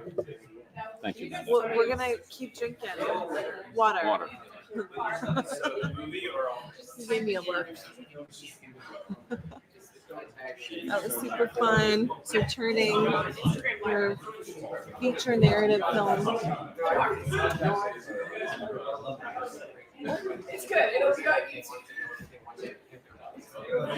Are we still live here?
a Q&A or panel at the trans storytelling. Okay. Yeah, we Yeah. didn't get to talk there No, yet. no, no, I left because So we're I think we're live again, right? All right. Okay, Hello. awesome. Hey everybody, I'm Amanda Nassim. I'm the head shorts programmer here at the Woodstock Film Festival. We are here with a documentary short filmmaker. Yes, Joseph Lingad. Yes, please, Joseph, introduce yourself. Tell us, like, where did you come from? Maybe something about your, filmmaking practice, and then I'd love to talk to you about your film, Don't Look Away. Yes. So my name is Joseph Lingad. I'm based in Brooklyn, New York. And just so you know, you don't have to speak directly into the mic. Oh, okay. It kind of picks up the whole room here. Got you. And I came just a big background. I was came out as an AC, and then I got into journalism, and then worked in journalism for 10 years, and then I wanted to make a film about a community, the facial difference community, like people with cleft lips, Crozon syndrome, and wanted to highlight some of the issues that the community deals with on a daily basis. And so I started to make a film about that back in 2018. And so I made a short film, more like a proof of concept, that I'm very lucky to have show here at Woodstock. And so, yeah. Thank you for sharing it with us. Yes, thanks. So, Corey is the main character of the film. How did you meet Corey? How did you start forming a relationship with him? And how did he kind of let you in? Right. I met Corey back in 2018 because I was looking for subjects for the documentary. And I was also dealing with my own facial difference. So I met him through a Facebook online support group. And it's called Faces, that they're based in Tennessee. And so I made a post saying I'm looking for a subject. And the director at the time got me in touch with Corey. And we hit it off immediately. I was telling him what I want the film to be, and ever since then, we just kind of had trust with each other, and because everything I was very transparent with him in terms of what I want in the film and what I wanted to show, and so because of that, I think we have a good relationship. So that's how Corey came about for this film. Okay, and it's not just Corey, but Corey's family is in this film too. Yes. So how did the whole group feel about having their experiences documented? That's a good question. I think they were open to Corey, and they wanted the world to know Corey's story. But it's almost like a coming of age type of story, because he didn't move out until his 30s, out of his home. So yeah, I mean, it's overall his family was very supportive in terms of are they committed to using the film as a tool for more awareness about facial difference? Yes, that's good. They're actually coming on Sunday, so they're local. I mean, he only lives maybe an hour away. He lives in Middletown, New York. Okay, great. Yeah, so excited that the subject is going to be there. Corey's going to be with us. His family's going to be with us. Yes. I think that makes a huge difference to see his story on film, but then meet him. Yeah. And you can keep talking to him about. He's charismatic. He is. Yeah, he's very charismatic, and he does have a very prominent facial difference, but he's open about it. And I think part of the film is not to make people feel guilty about Don't Look Away, but it's kind of giving people some grace and some time to accept him, because once you get to know him, his personality shines, and So I'm so glad that you gave him the space to do that. yes. And I guess, can you tell us where did we meet? Because I know Yes. you kind of made this project as part of a program that you were in, and also tell us, when is the screening on Sunday? So how we met, I was part of a postgraduate pitch program. I got my master's in journalism and documentary, and At the CUNY J School. Right? yes, at the CUNY J School at the Craig Newmark. It's a Yes. little what do you call it? A plug. It's a great program with Ruba Richin, the director of the program, Great. who's a Peabody winner. She's You know, fantastic. She's a friend of the Woodstock Film Festival. I'm so glad. and that Judith she Helfin. You know, we kind of butted heads in terms of the artistic, but I gave in because she really helped shape the film, and I want to give a lot of credit to her. And she's coming on, hopefully coming on Sunday as well. She's like one of the also executive producers on that. She's also a Peabody winner, you know. So I had a lot of help in shaping this film. And so going back to your original question about where we met, so the program, you know, it allowed us to like pitch our film, and that's how you and I met. And so yeah, I'm so glad that I got to learn about the film that day. yeah, same here. Cool. Well, I think. And it's playing on. So to answer your second part, Yes. it's playing on Sunday, right? Sunday at 4:00 at the Woodstock Community Center. Yes, and it's in the Film School Shorts screening block. Please come through on Sunday. This is a super special film, and Joseph, Very thank honored. you so much. I'll sign autographs too. You know, Corey will too. Corey, Yes, we'll sign autographs. Well, thank you for coming All right. on, Thanks for and having us. Yeah, I'll see you around the festival. Okay? All right. Thank you. Have a great time. Thanks, Joseph. Thanks, Amanda. Thank you. Appreciate you. Thanks again. Yeah, my pleasure. This is just wanted to solve something here. Can you? This is like dragging, and is there any way we can kind of fix our set here a little bit? One moment, please. He's coming in here. Excuse me. Well, we were trying to just fix the tablecloth a little bit because folks are stepping on it. I get it. Yeah. Thank you. Oh, Hi, Raviv. How hello. are you? Good. How are you? Nice to see you. Nice Thanks to for see being you too. here. Of course, it's my pleasure. Good. So Super I excited. think you were in the middle of your shorts block screening right now. So thanks for jumping across town Yeah. to come talk to us about your film. Yeah. While the audience is over there. Yeah. So please, if you would introduce yourself, tell us a little bit about you and your place in the film industry and your filmmaking practice, and then I'd love to hear more about your film. Absolutely, yeah. Well, hi, my name is Munib Hassan. I'm the writer-director of All the Men I Met But Never Dated, based on a true story. And right now, my festival journey just started. We are in our New York premiere today. Fantastic. And tomorrow we are going to another festival, Oscar Qualifier, which we're in competition with in Seattle. Great. So I'm like literally flying. Is that Tasvir? It's Tasvir, yeah. Okay, amazing, amazing. Tasvir. Love that festival. Yeah, so I'm Great. super excited about that. And right now I work with IATSE Local 700 as a training and events coordinator. Been there for 12 years now. So super psyched.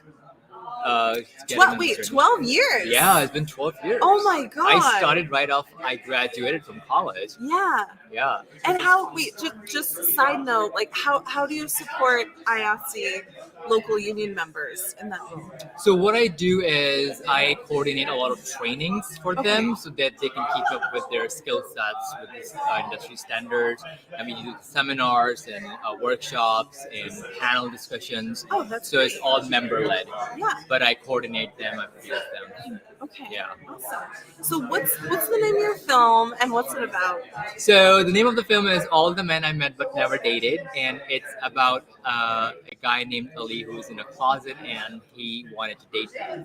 this guy that he met at the gym, but their love didn't go so far in their lives just because Ellie was in a closet. So we are just talking about a bit of social issue that being in a closet is not an oppression; it's a sign of privacy. That's the focus of the film. Got you. Yeah. And who is acting in this film? So a very good friend of mine, we have been friends for years, Ahmed Eldin Shahab. He is the main lead in the film, and he was the only actor actually who agreed to play the role. Okay, And interesting. he was like, Yeah. you know what, Munib, I'll do it for you. I was like, come on. He came on October 1st, and we got into some rehearsals. And his sister luckily she resides in Cold Spring, I believe. Okay. And we were filming down the street from there. Yeah. And our crew got there, everybody got there, and then we just filmed it in the neighborhood. Okay. Yeah. Amazing. Yeah. I've been following Ahmed, I guess, for over a year now, because he's an amazing community leader for Palestinian liberation. He's been hugely influential to dispel a lot of media propaganda around this subject area, and I admire him so greatly. Yeah. So to see him in this acting role in this film was such a pleasure. And yeah, it's so cool. How did you guys originally meet? So I met him in DC at the gym. Okay. And I was like, wait, Emma, what are you doing? He was Wait, like, at the well, gym? Yeah, I was like working out. And he was at that point working with different news outlets. It was back in, I believe, 2015, 16. Yeah. And then, the pandemic happened and we were out of touch for a while. And then we reconnected in Barcelona. Okay. And I was like, Emma, look, you are a very good looking guy. I wanted to work with you on a film. Let's do it. Let's make it happen. And I was like, yeah, let's do it. And he surprised me in the film. I was nervous, but he did amazing. Yes, he did. I was like, oh my God, that's crazy. Cool. Yeah, and Jared also brought a very macho character to Oliver that I really needed. And he was like, you know what, I'm just gonna do it. And we went on, we had a couple of rehearsals, and we went on a set, and it was a very dialogue heavy film, and we had a script supervisor who was constantly feeding lines if they forget or something. But we did not stop rolling. We kept rolling. Oh, did you? Yeah, we kept rolling. So we kept rolling, and we found some great moments while they were not talking. We put it in the film. Oh, that's great. And That's it was amazing. all my editor, Just Wyatt. leaning in with the dialogue at this Absolutely. moment. Okay. Yeah. Cool. So- That's an amazing insight into your process. Absolutely. And I had an amazing editor who worked on it. His name is Wyatt Smith. He edited the Little Mermaid live action film. And he also edited Mary Poppins Returned, and we reconnected while I was flying to LA and after filming. Yeah. And he's like, hey, what's up? What you doing? So I told him hey, I just finished this film, let's he's like, oh, can you send me the script and I'll read it on the flight. And he came back after reading a mid-flight, like, oh, can I see the dailies? And he saw the dailies, like, I'm gonna edit it. I was like, okay, sure. That's a nice response to get. I love Yeah. that. Cool. Yeah. Well, I want to give you the chance to go back to your screening. Maybe Sure. you'll catch the film or Absolutely, some of the other yeah. shorts box. So All the Men I Met But Never Dated is playing right now, actually, across town at the Woodstock Community Center. It's in the We're Out Here Queer Shorts blog. I'm so excited that we were able to host this film at the film festival. I'm Thank you. super And excited. best of luck on the rest Thank of your you. festival run. Absolutely. I'm super excited. Yeah, thanks Great. for being here. Thank you, I'll everybody. see you at the fest. Yeah, definitely. Great. Bye, Munib. Bye. Thank you. Appreciate you. Thank you. He is the best guy. Okay, see ya. So sweet. So sweet. I can tell that he's a wonderful person to curate the community events and trainings and things for ATSI. Yeah, come on in. Someone said, yes, take a seat right here, Afia. Yeah, someone said you need to drink more water than you think you do. I think I agree So with I've them. been reminded. Yeah, you need to chug a little bit. Should I get some? It's all good. We can bring you some. Yeah. If you can, I would love some. Thank Yes, you. thank you.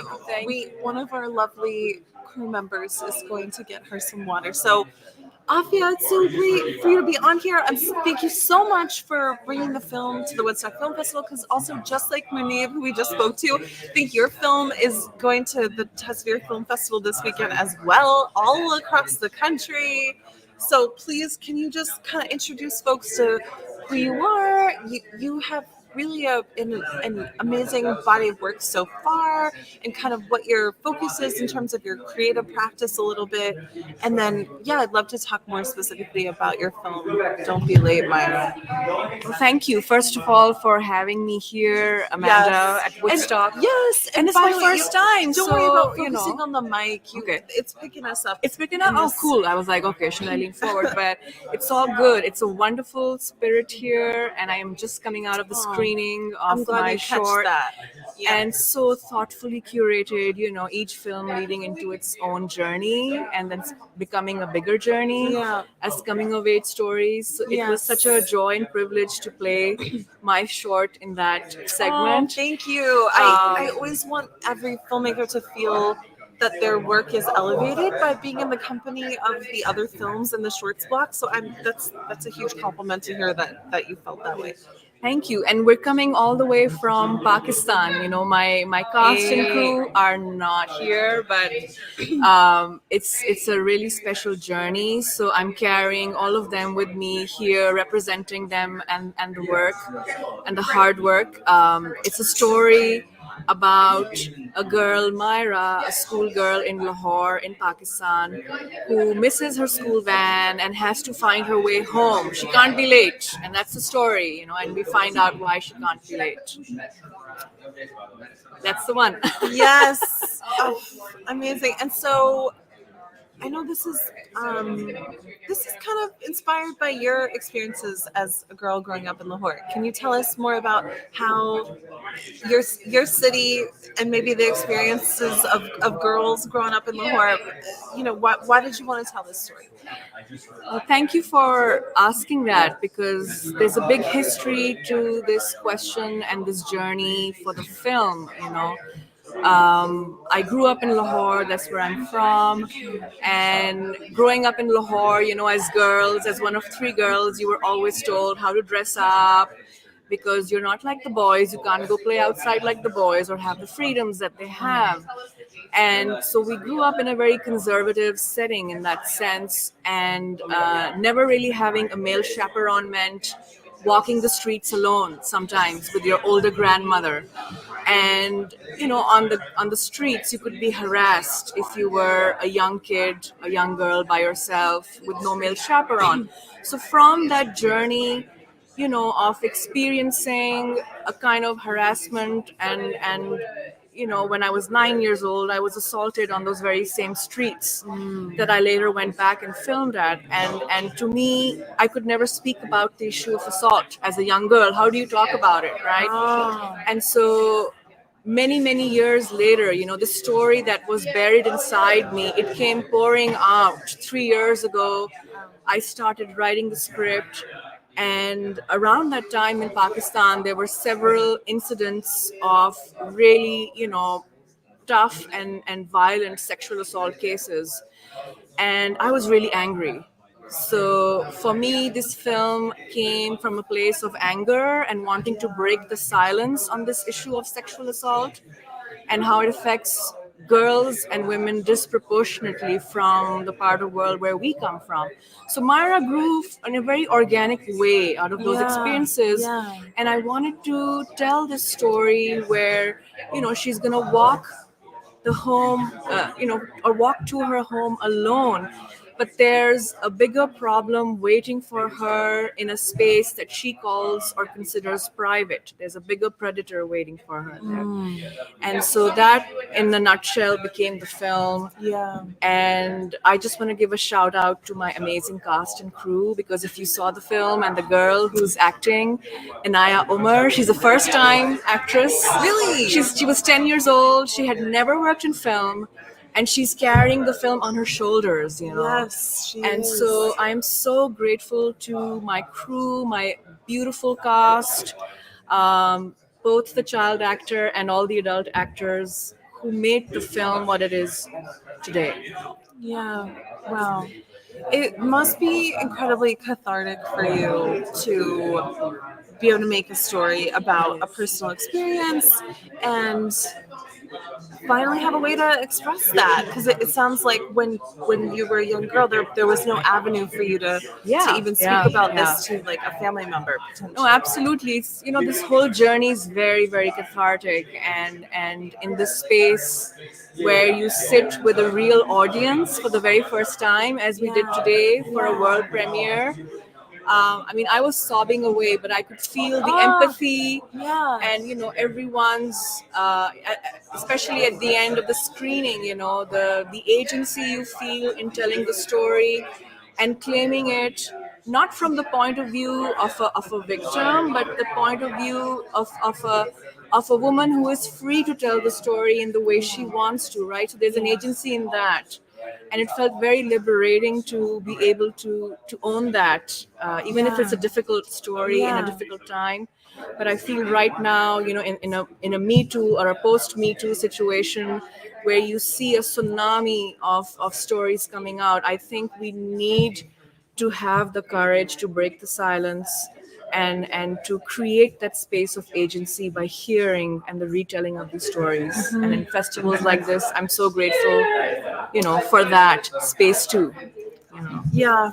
And I think that's really remarkable what you just said, because I think there should be a space for children to share as well. And maybe Yes. your life would have been a little bit different if that Yes. space existed when you were in Myra's age. So thank you so much for your vulnerability. Thank you, Amanda. So Thank you. appreciate you. I so appreciate meeting you. I can't wait to build a stronger relationship together.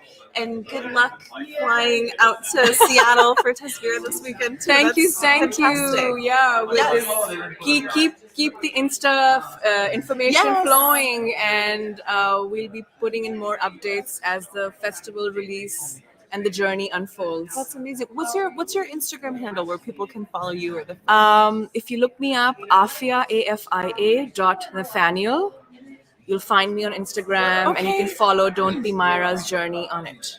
Amazing. Thank you, Thank you. Afia. Appreciate you. I'll see you around the festival. Thank you. Congratulations. Can I steal a photo with you, or are you? Are you? Can I steal Let's take one? a quick. Yes. You know what? Our producer here will take a quick photo together. Please, can you send it Let's to me? do it. Let's do it. You're amazing. Appreciate you. Sorry, the light box keeps doing something crazy. All right. Photo op time. Hold on a second. Should I hide all of this? I think she'll crop it for us, hopefully. Oh, will this come in the back? No, The you're Woodstock. good. Okay. Will you do vertical too? Yay. Your eyes are a little squinty, and we're on the live feed here. All right, we gotta get a selfie. All Yeah, right. you know. Thank you so much. Appreciate you. Congratulations, Afia. Yeah. Thank you. Sure. Her short block is screening right now, so I think she's headed back there for the Q&A. But appreciate her coming on. We got more filmmakers coming through. We have a shorts filmmaker here. Hello Am I there. jumping in at the right time? How are you doing? Do you want me to take the middle No, seat, or that's- do I that's sit good. It's with a one in little more between us? balanced. Gotcha. A little more balanced. Talking with about you over composition there. of the frame. Yes. Okay. Yes. We're calling the rule of thirds right here. Yes. And we like balance. Hey, all right. hey. It's actually a metaphor for someone else, and we're always welcome for more guests on the podcast. Oh my so God, let's the talk layers. about the third face, the You're viewer not a director, who's in are the room. you? Okay. Thank you for having me. I'm Right. flattered. I'm pumped. I'm so grateful to be here. Hell yes. Thank What's you for up? being here. We had literally Blake's film team screened last night in the Chef's Choice Shorts block, and there was some drama in the back of the room. Let Oh, me really? just let me fill you in. Yeah, give me the because tea. there- Spill yeah. it. There were a lot of people who couldn't get in. Yeah, was there some actually. was there some spicy arguing? There was a little bit of spiciness going on because Okay. people wanted a seat, and we maxed out the place. This is the environment we're trying to create as filmmakers. Yes, You this know, is- arguing ticket buyers is put it on my forehead. You did that. You did that. Thank you. So no, people were trying to get out there. What we did as a solve was we ended up turning off the lights in the entryway and then opening the doors from the entryway. So it was almost a standing room in the entryway, Where were like people to see the fighting? screen. What was the level of arguing? Because we heard it inside. Did you? Oh no! Don't want to disturb. But like the you screen. shut the doors on it, and like all of a sudden it was like, oh, people are arguing. The doors are shut. But what was 1 to 10? How much were how 10 is people fist fighting, 1 is 0.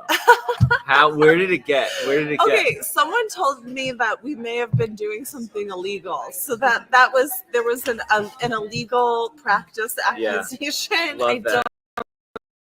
I don't think that we have an illegal practice going on here.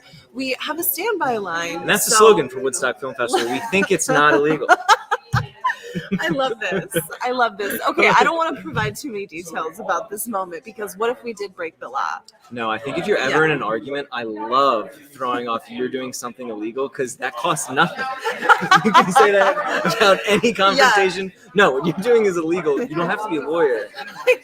You could just say you're Yeah. breaking the Yeah. New York State law. You're breaking the law. and You that- don't have to say what law it is either. No. You can make up laws. Don't have that ready. Yeah. Try it again. Maybe at the airport. I think I'm done. I think we found our next project. And I'm sold. I You're love this cast. idea. I love this idea. Well, so your film T opened the shorts block last night. Yes. It's I love the film. I think I told you it's just such a whole film because every part of this film is so well executed. So tell us who you are. Where did you come from? Where has this film been? I'm the patron who was locked out of the screening, and I'm here to accuse you of breaking law. No, my name is Blake Rice. I'm originally from New Jersey. I live in LA now, and T is a comedy about loneliness. And we're making our New York premiere here, but we did our world premiere at Cannes, and the project stars Michael Gandolfini and Olivia Nikonin, and it's a little 12-minute New Jersey love story, kind of about two lost people finding themselves through a little bit of anaphylactic shock emergency to keep it spicy. Yes, So- my God, I don't know who was managing the thing there, but there was a bee sting, and there was a major allergic reaction, which continued Yeah. to expand. I'd like you to feel uncomfortable quickly and then hopefully laugh at some point, and then laugh at that. I got that. T is about a guy rehearsing, asking out the girl of his dreams in the back of a strip mall. So And endearing. he gets in the middle of this rehearsal, he gets stung in the throat, blows up, eyes, and of course, as fate, makes it happen, she comes outside and he's got to convince her to kind of save his life while he's looking less and less approachable and literally can't breathe or speak. And on top of all that, he's still the most scared of talking to her. That is, yes, that's right. There's even some charades. They get into this broken happens. game of charades back and forth, and It's the most amazing way to increase the tension because the girl's character she's not a first responder. Okay, No. she doesn't want to deal with this. Yeah. She doesn't want to. And also, put yourself in her shoes. This is a girl who's on her smoke break, and some swollen-faced, strange guy who's bigger just comes squawking and lurching towards her, and she's like, "I'm out of here." When he's really trying to ask her to save his life, so he's literally becoming the least approachable person around. Yeah. So there's some nice irony to play with there. And, Yeah, and I think I just want to say I love how we learn about these characters because who they are is just unveiled in an unexpected way throughout the film. And what was casting like? How did Great these question. two come on board? Michael was a dear friend, and he worked with one of our amazing producers, Gabriella Piazza, who I've done several projects with in the past, and they did the Many Saints of Newark movie. Okay. And after that, we hit it off, and we had this script, and just thought Michael was great for it, and gave him a read, and he was down, and once he came on board, we started auditioning the other roles, and he came there and sat in for all those auditions. He's behind camera, crawling on the ground, pretending to be choking, suffocating, and brought so much to the role, had so much fun with it, and I'm super grateful and proud of his performance. Awesome. Did the jam. I have a question for you, though. Oh, I'm sure you're sick of asking filmmakers questions. I'll do an answer. You're programming every shorts block. Yes, we do. We have a team. Okay. But yeah, I'm across you- the are narrative you- and documentary shorts, and then we have a really great animation. Gotcha. Programming Do team, you too. run point on the programming? Yes. Okay. So here's my question. How much are you putting in the flavor of Woodstock and this and like the soul of the town into the blocks, and how much are you Yeah. putting in also just like films that fit into different themes, or like what's thrown into you? What is that mix? Like how much of that and how much do you feel like you have I to love mix this that question. Of course, And I this wanna is talk what we about like to the shorts talk about. programming. But I'm happy to share the Please. strategy here. I mean, Woodstock has a strong music history, so that's always in the back of our minds. We had a really cool music program last night called A Feeling of Music. This was music films, music videos, and there were a couple live performances from a few local and New York City-based musicians. Super dope. So that we know we gotta like have a music component, Sure. right? Something else that I think about is in terms of Woodstock is that we're in the woods. Yeah. The appeal of this region is the connection with nature. So I'm thinking about conservation. I'm thinking about the local agricultural community. Trying to always highlight local stories too, right? And then a lot of times, this year, the year prior, year before that, the submissions have more than doubled. The shorts submissions, and we also go and look at films that are out in the marketplace and ask people to share their films with us to consider. And so I'm always looking at like what are the themes that come up like out of the filmmaker submissions. Yeah. Like what if filmmakers want to tell stories about right now? I think a common theme that came through our submissions was grief this year. I don't want to do a whole program just about grief films, so it's actually something that's throughout the programming. And then I'm just kind of looking at the world and what our common conversations are of how we're kind of grappling with how to honor humanity. So that is a big part of this year's program too. Well, kudos to you, because doing more and more festivals, and thanks to T, is like you really get to appreciate kind of the art of shorts programming. And being here in Woodstock, which is not only an incredible platform to put filmmakers, up there and to showcase their work and their world, but you also really here get a sense of the area and of the town. And when you're coming around and doing all these other shorts and other festivals, you want to see what each spot is about. And I think thanks to you and the program, you really not only get an incredible experience, fun screening the other filmmakers, but you also get a sense of the world here. So thank you so much for having me and for having so us. glad And you I'm picked so up on grateful. that. Thank you, Blake. And we'll make sure we want more fights out front of all the short Just spots. trying to get in, throw some punches. I didn't say that, the programmer did for the short spot. I'm very nonviolent. We will break the law to get you in, okay? Yeah, Just want you to whatever it know. takes. Yes. But are we wrapping? Yes. Okay, thank you so much Thank for you, having Blake. me. Thank You're the you. best. I'll see you on the around. bus. Thank Okay, you so would much. love that. Don't let anyone ever sit in No, this. this is our. This is it's symbolic. a test. You're like Blake, you're clearly coming with someone, right? You're not alone by yourself wandering the streets of Woodstock. There should not be two seats here. Who you with? I'm with my parents. They came in. But thank you for having me. I'll let the next person appreciate it. I'll be around. Thanks, Blake. So endearing. His short narrative film Tea world premiered at the Cannes Film Festival. I think that was pretty life-changing. Definitely a huge moment for his career based on our conversation last night. We got some more filmmakers coming in here. Let's see who's popping into the studio. Hello. Hi, Nick. Hey, how's it How are going? you? Good. Welcome in. Hi. I don't think we didn't get to meet yet. I'm Amanda. I'm the shorts programmer. I'm Clara. Yeah. Nice to meet you. Hi, I'm Clara. the producer. Okay. Scoot over a little bit more. Fantastic. Yeah. We got these two here Oh, we from are? Okay. short It is- narrative film Dally City. please, can you both kind of introduce yourselves? Tell us where you're from, maybe something about your filmmaking practice or filmmaking journey, or kind of what you do in the industry. And then, yeah, I'd love to talk about the film. Yeah. My name is Nick Hartanto, writer director of Daly City, and I was born in Indonesia, Okay. and then moved to Daly City when I was pretty young, and grew up in the Bay Area. Then went to film school in Boston at Emerson College, and then realized that I'm an East Coaster at heart, and then and then came down to New York eventually. But I would say something kind of interesting is my starving artist job was actually being a line cook in fine dining restaurants. Oh. And so like a lot of my films, including some of my previous ones, are very much food related. And I feel like food in a way is like my language, and I express a lot of myself through cooking and making movies about food. Yeah. That's cute. That's very heartwarming. You learn so much through food. So that's super cool that you have that experience. You can bring it to your filmmaking. Cool. And how are you doing? Who are you? Good. Great. I'm the producer of Daly City, and I don't know. I had a weird path. I just wanted to make movies and do a million other things. I moved to New York after college. I studied poli-sci. Cool. And I just started like volunteering on low budget stuff for free.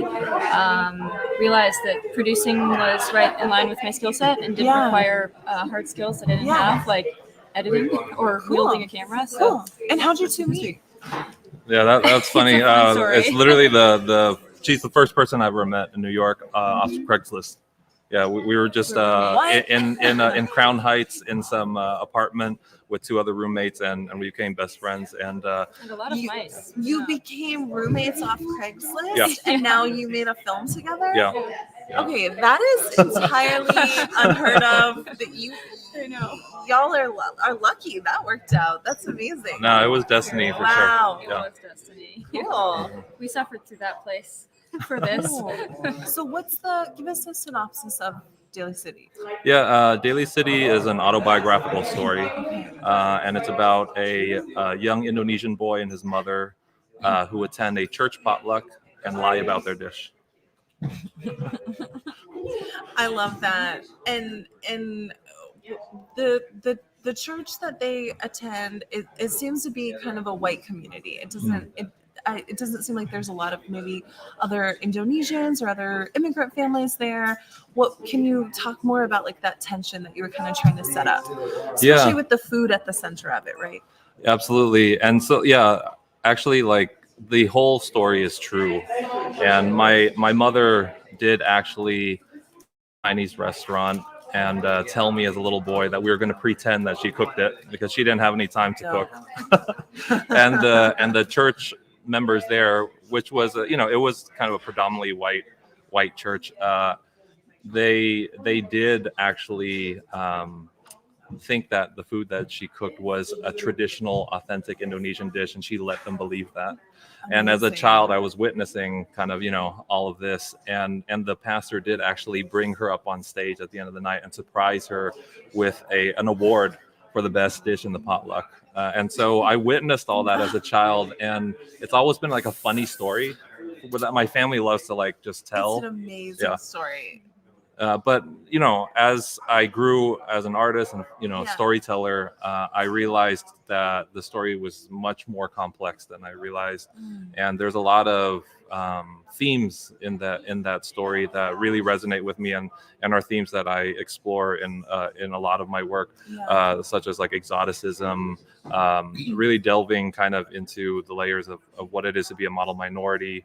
And also, like, I wanted to just capture like the feelings of that we had as new immigrants to this country of wanting to belong and what you do when you want to belong. Yeah. Cool. Guess something I was wondering about too is is thinking about the visual look of the film. Like incredible themes that you're exploring, but visually this film is so lush, and I was like really struck by the color actually. Can you talk about like what went into like setting the look for this? Yeah, absolutely. I had an amazing crew, first of all. But shout out. yeah, to my cinematographer and also my costume designer, who really were able to create that palette. But I would say that I normally in most of my 20s I was a cinematographer. Okay. And so and all my passion projects I would shoot myself. But for this is the first film that I've ever done where I actually hired another DP, and that was a very new experience for me. Yeah. And I'm very thankful for Guido because he kind of allowed me to be this kind of have this cinematographer brain and storyboard the whole thing and be very controlling on that front. But at the end of the day, he's so talented that he added so much to it, while we were shooting and while we were prepping. But yeah, I would say that I definitely wrote the script and storyboarded it to a soundtrack that I had been listening to. And for me, music and visuals have been always, my bread and butter as a cinematographer. Yes, Yeah. I knew that you brought all of that experience into it. Mm. Well, that's amazing. I super appreciate y'all stopping by. So I know your film is playing in the Global Majority Shorts block, which I believe is Sunday morning. This is to highlight voices from the Global South, which is really important at this time. I think there's a lot going on in the world, and I think this is just a totally unique personal story, and so much meaning comes through in this film. So I'm super thankful that you came here to share it, y'all. Appreciate you. Just really quickly, it plays out tomorrow, please. Saturday at 10 a.m. At the Woodstock Community Center. Yes, come through. Appreciate you. Cool. Thank you, guys. We're honored to be here. Thank you so much. Thank you. Yeah. Thank you both so much. I'll catch you around the fest. All right. All right, great. Thank you. Thank Love you, this Amanda. film. It's Yeah, been my fun to meet you pleasure. too. Yeah, you too. I'll catch you later. All right. Okay. It's getting quiet in here. I think we might have like one or a few more filmmakers that we're going to talk to today, but we'll be back on the live stream tomorrow from 2 to 4 as well. Come through. Okay, let's do it. We have one more guest here. I'll pop on for a second. How's it going over here? Welcome in. Katie, our marketing director. Producer of this lovely producer of this podcast. live stream. Yeah. Appreciate you. You are doing an amazing job. What a great. fun, crazy day, it's right? so fun too because a lot of short filmmakers came by. Yes, so and you I knew know them. their work. Yes, it's a that little bit helps. harder to have these conversations with features, which, to be honest, I haven't had time to see a lot of them there's yet. only 200 films that you needed to see. Right, but, right. It's all good. But no, I mean, for me, it's about like the making of the film. I'm a filmmaker too. Like I hosted last year and I hadn't seen half the films, but the stories behind them are incredible, how they're made, personalities. And this year there was so many important subjects that were dealt with in narratives, that are kind of dealing with things that would be in a documentary, but they were in narrative films. Did you notice that? Yeah, well, that's why a lot of the films are combined narrative and documentary. It's kind of a hybrid thing happening. Yeah, because that's the film I made in 2015 was hybrid. But I didn't really know what I was per se doing, but that's kind of a format because you're addressing a serious subject, but then documentary can be super dry.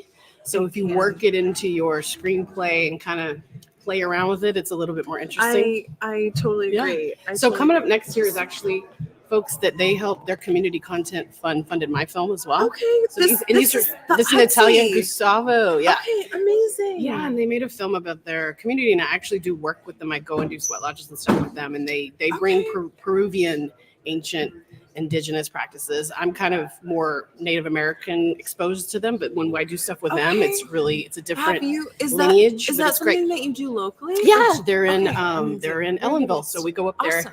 He's got an incredible teepee in the film. I mean, just beautiful like lands that they have dedicated to doing these practices. So it's a short film. I'm going to bring them on. You guys have fun, and then we're going to wrap it up. We're going to wrap it up. Okay, let's be on with our day. Thank you so much for being so Yes, badass. hell Because that was 2 hours. Hell yeah. And we're going to go a little bit over. That's okay. All right, guys, come on. Natalia and Gustavo. my good friends. Hey, how are you guys doing? I'm Amanda. I'm the shorts programmer at the festival. It's really nice to meet you. Welcome in here. Hi. Hi, how are you What's your doing? name? Amanda. Amanda. Yeah, it's really nice to meet you. Nice Thank to you for meet you, being Amanda. here. So your film, I just wanted to Angel, good to see you. Angel, the director of this film, is on here too. So I just wanted to ask you to kind of introduce yourselves, tell us a little bit about where you're from and where you're based, and kind of some of your practices, and then I'd love for you to tell us more about the film that you have here in the Hudson Shores block. So you can start. And then I'll Okay. talk about the film. Yeah. So here. So when? Now? We are live. Yes, Oh, we're just having a conversation. You can talk to me. Who are you guys? Hey, what's up, live everybody? My name is Natalia. I'm Okay. here with my husband Hello. Gustavo. I am Gustavo. You guys. We live in Wawarsin, like an hour away from here. Okay. So we're kind of local. We just moved like 3 years ago from Okay. the city. Okay. I'm originally from Peru. I was born in Lima. And then I moved to New York a few years ago and was living in the city. And that's where I met Gustavo while I was working. I'm a social worker. Mm. And we met like 13 years ago. And we have 2 children, Mayu, Katari, and Kyla. And 2 boys and 1 girl. Amazing. And so we live in what is called Ellenville, New York, or Wawarsing Yeah, Town. Ulster County. Ulster Amazing. County. And we have a farm and a home over there. So Mhm.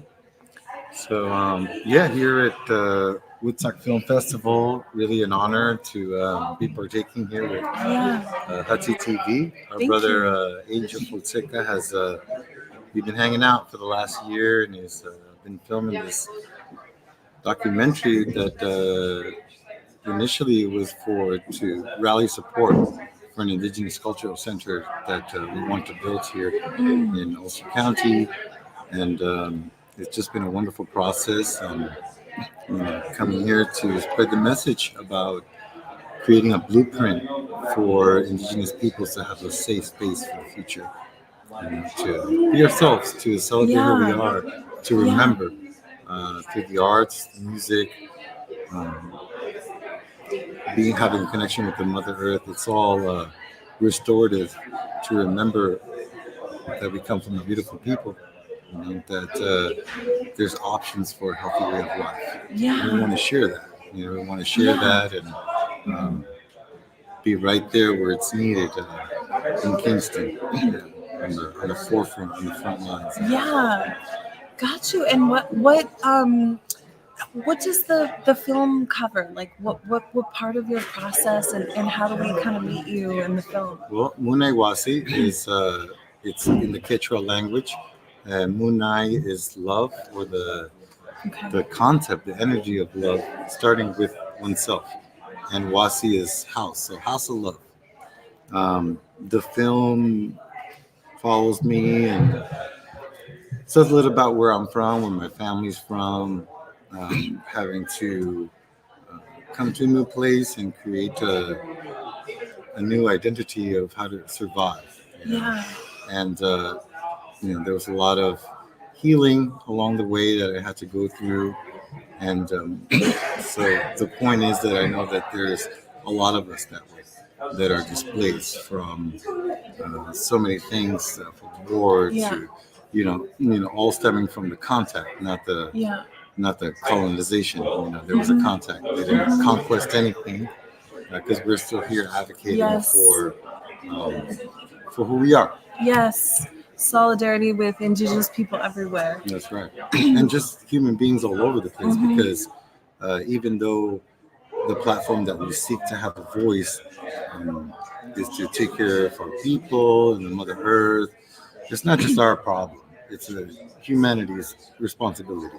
Absolutely. So we're here to come together and have those kind of safe spaces to flourish and to write a new narrative for this day. Wow, this is exactly what we need. Wow, this is really brilliant to hear about. I'm so sorry I haven't seen the film, but I'm so excited to see it. I'm so Well, excited to Sunday. meet y'all. Yes. Yeah, and how did you start connecting with Hudzy TV Well, and Angel Fonseca, your director? We were at a conference for healing through different things, and Yeah. we were invited, and Angel shared and really listened to him, but we kind of both gave the glance to each other that it wasn't in alignment on how we like to do things. And about a year later, I saw Hudzy TV at an event in Poughkeepsie celebrating Mexican culture. It's got a slang nickname, Poughkeepsie, Oaxaca, you know. Okay. So I was like, hey, tell Angel I said hi to the camera crew, and then he called me a few days later, and then we started to. Must have watched the dailies. So I really appreciate what Hudzy TV is doing. Cool. It's one of the very few Indigenous rooted directors, filmmakers, just people making it possible for folks like us to have a voice, and then make it super artsy, a lot of times what I'm realizing, how art can look like many different ways, right? Sure. An expression of oneself, a situation in the world, and the way Hudzy's bringing it through art to advocate, and set a platform for something real, not fantasy. Yes. I mean, it's just really in alignment with what we're trying to do. Yeah, I firmly believe What that's we're what doing. that's what artists are for, and I appreciate that y'all have realized the vastness of filmmaking and importance of filmmaking. Well, I'm thrilled that what you're doing was able to be captured. I think Hudzy TV is a really important partner for the Woodstock Film Festival and the Hudson Sure. Valley, creative community at large. I'm really glad to hear that they've been supporting y'all. I think that your film is playing in the Hudzy TV Shorts block on Sunday. That's correct. Do you know what time? At the Bearsville Theater at Great. 10:15. Great. Okay, so come out Sunday morning, Bearsville Theater. Such a nice complex over there. I can't believe it. Our little film is in the same place Janis Joplin was jamming out and everything. I know, was there's so like, much wow. film history there. So honored. It's amazing. Yes, definitely walk around the grounds out there. We Cool. Well, I can't wait to talk to y'all more. But Definitely, Amanda. thank you for being here. Thank you for doing Thank all you of for it. being part of the festival. Appreciate you. And yeah, we're gonna wrap up the live stream. All right. We've been talking to awesome filmmakers. So thank you guys so much. Thank you. Appreciate you. Thank you. Thank you, everybody. We'll be back live streaming again with more filmmakers tomorrow from 2 to 4. Thank you. Thanks for tuning in. Bye. Take care.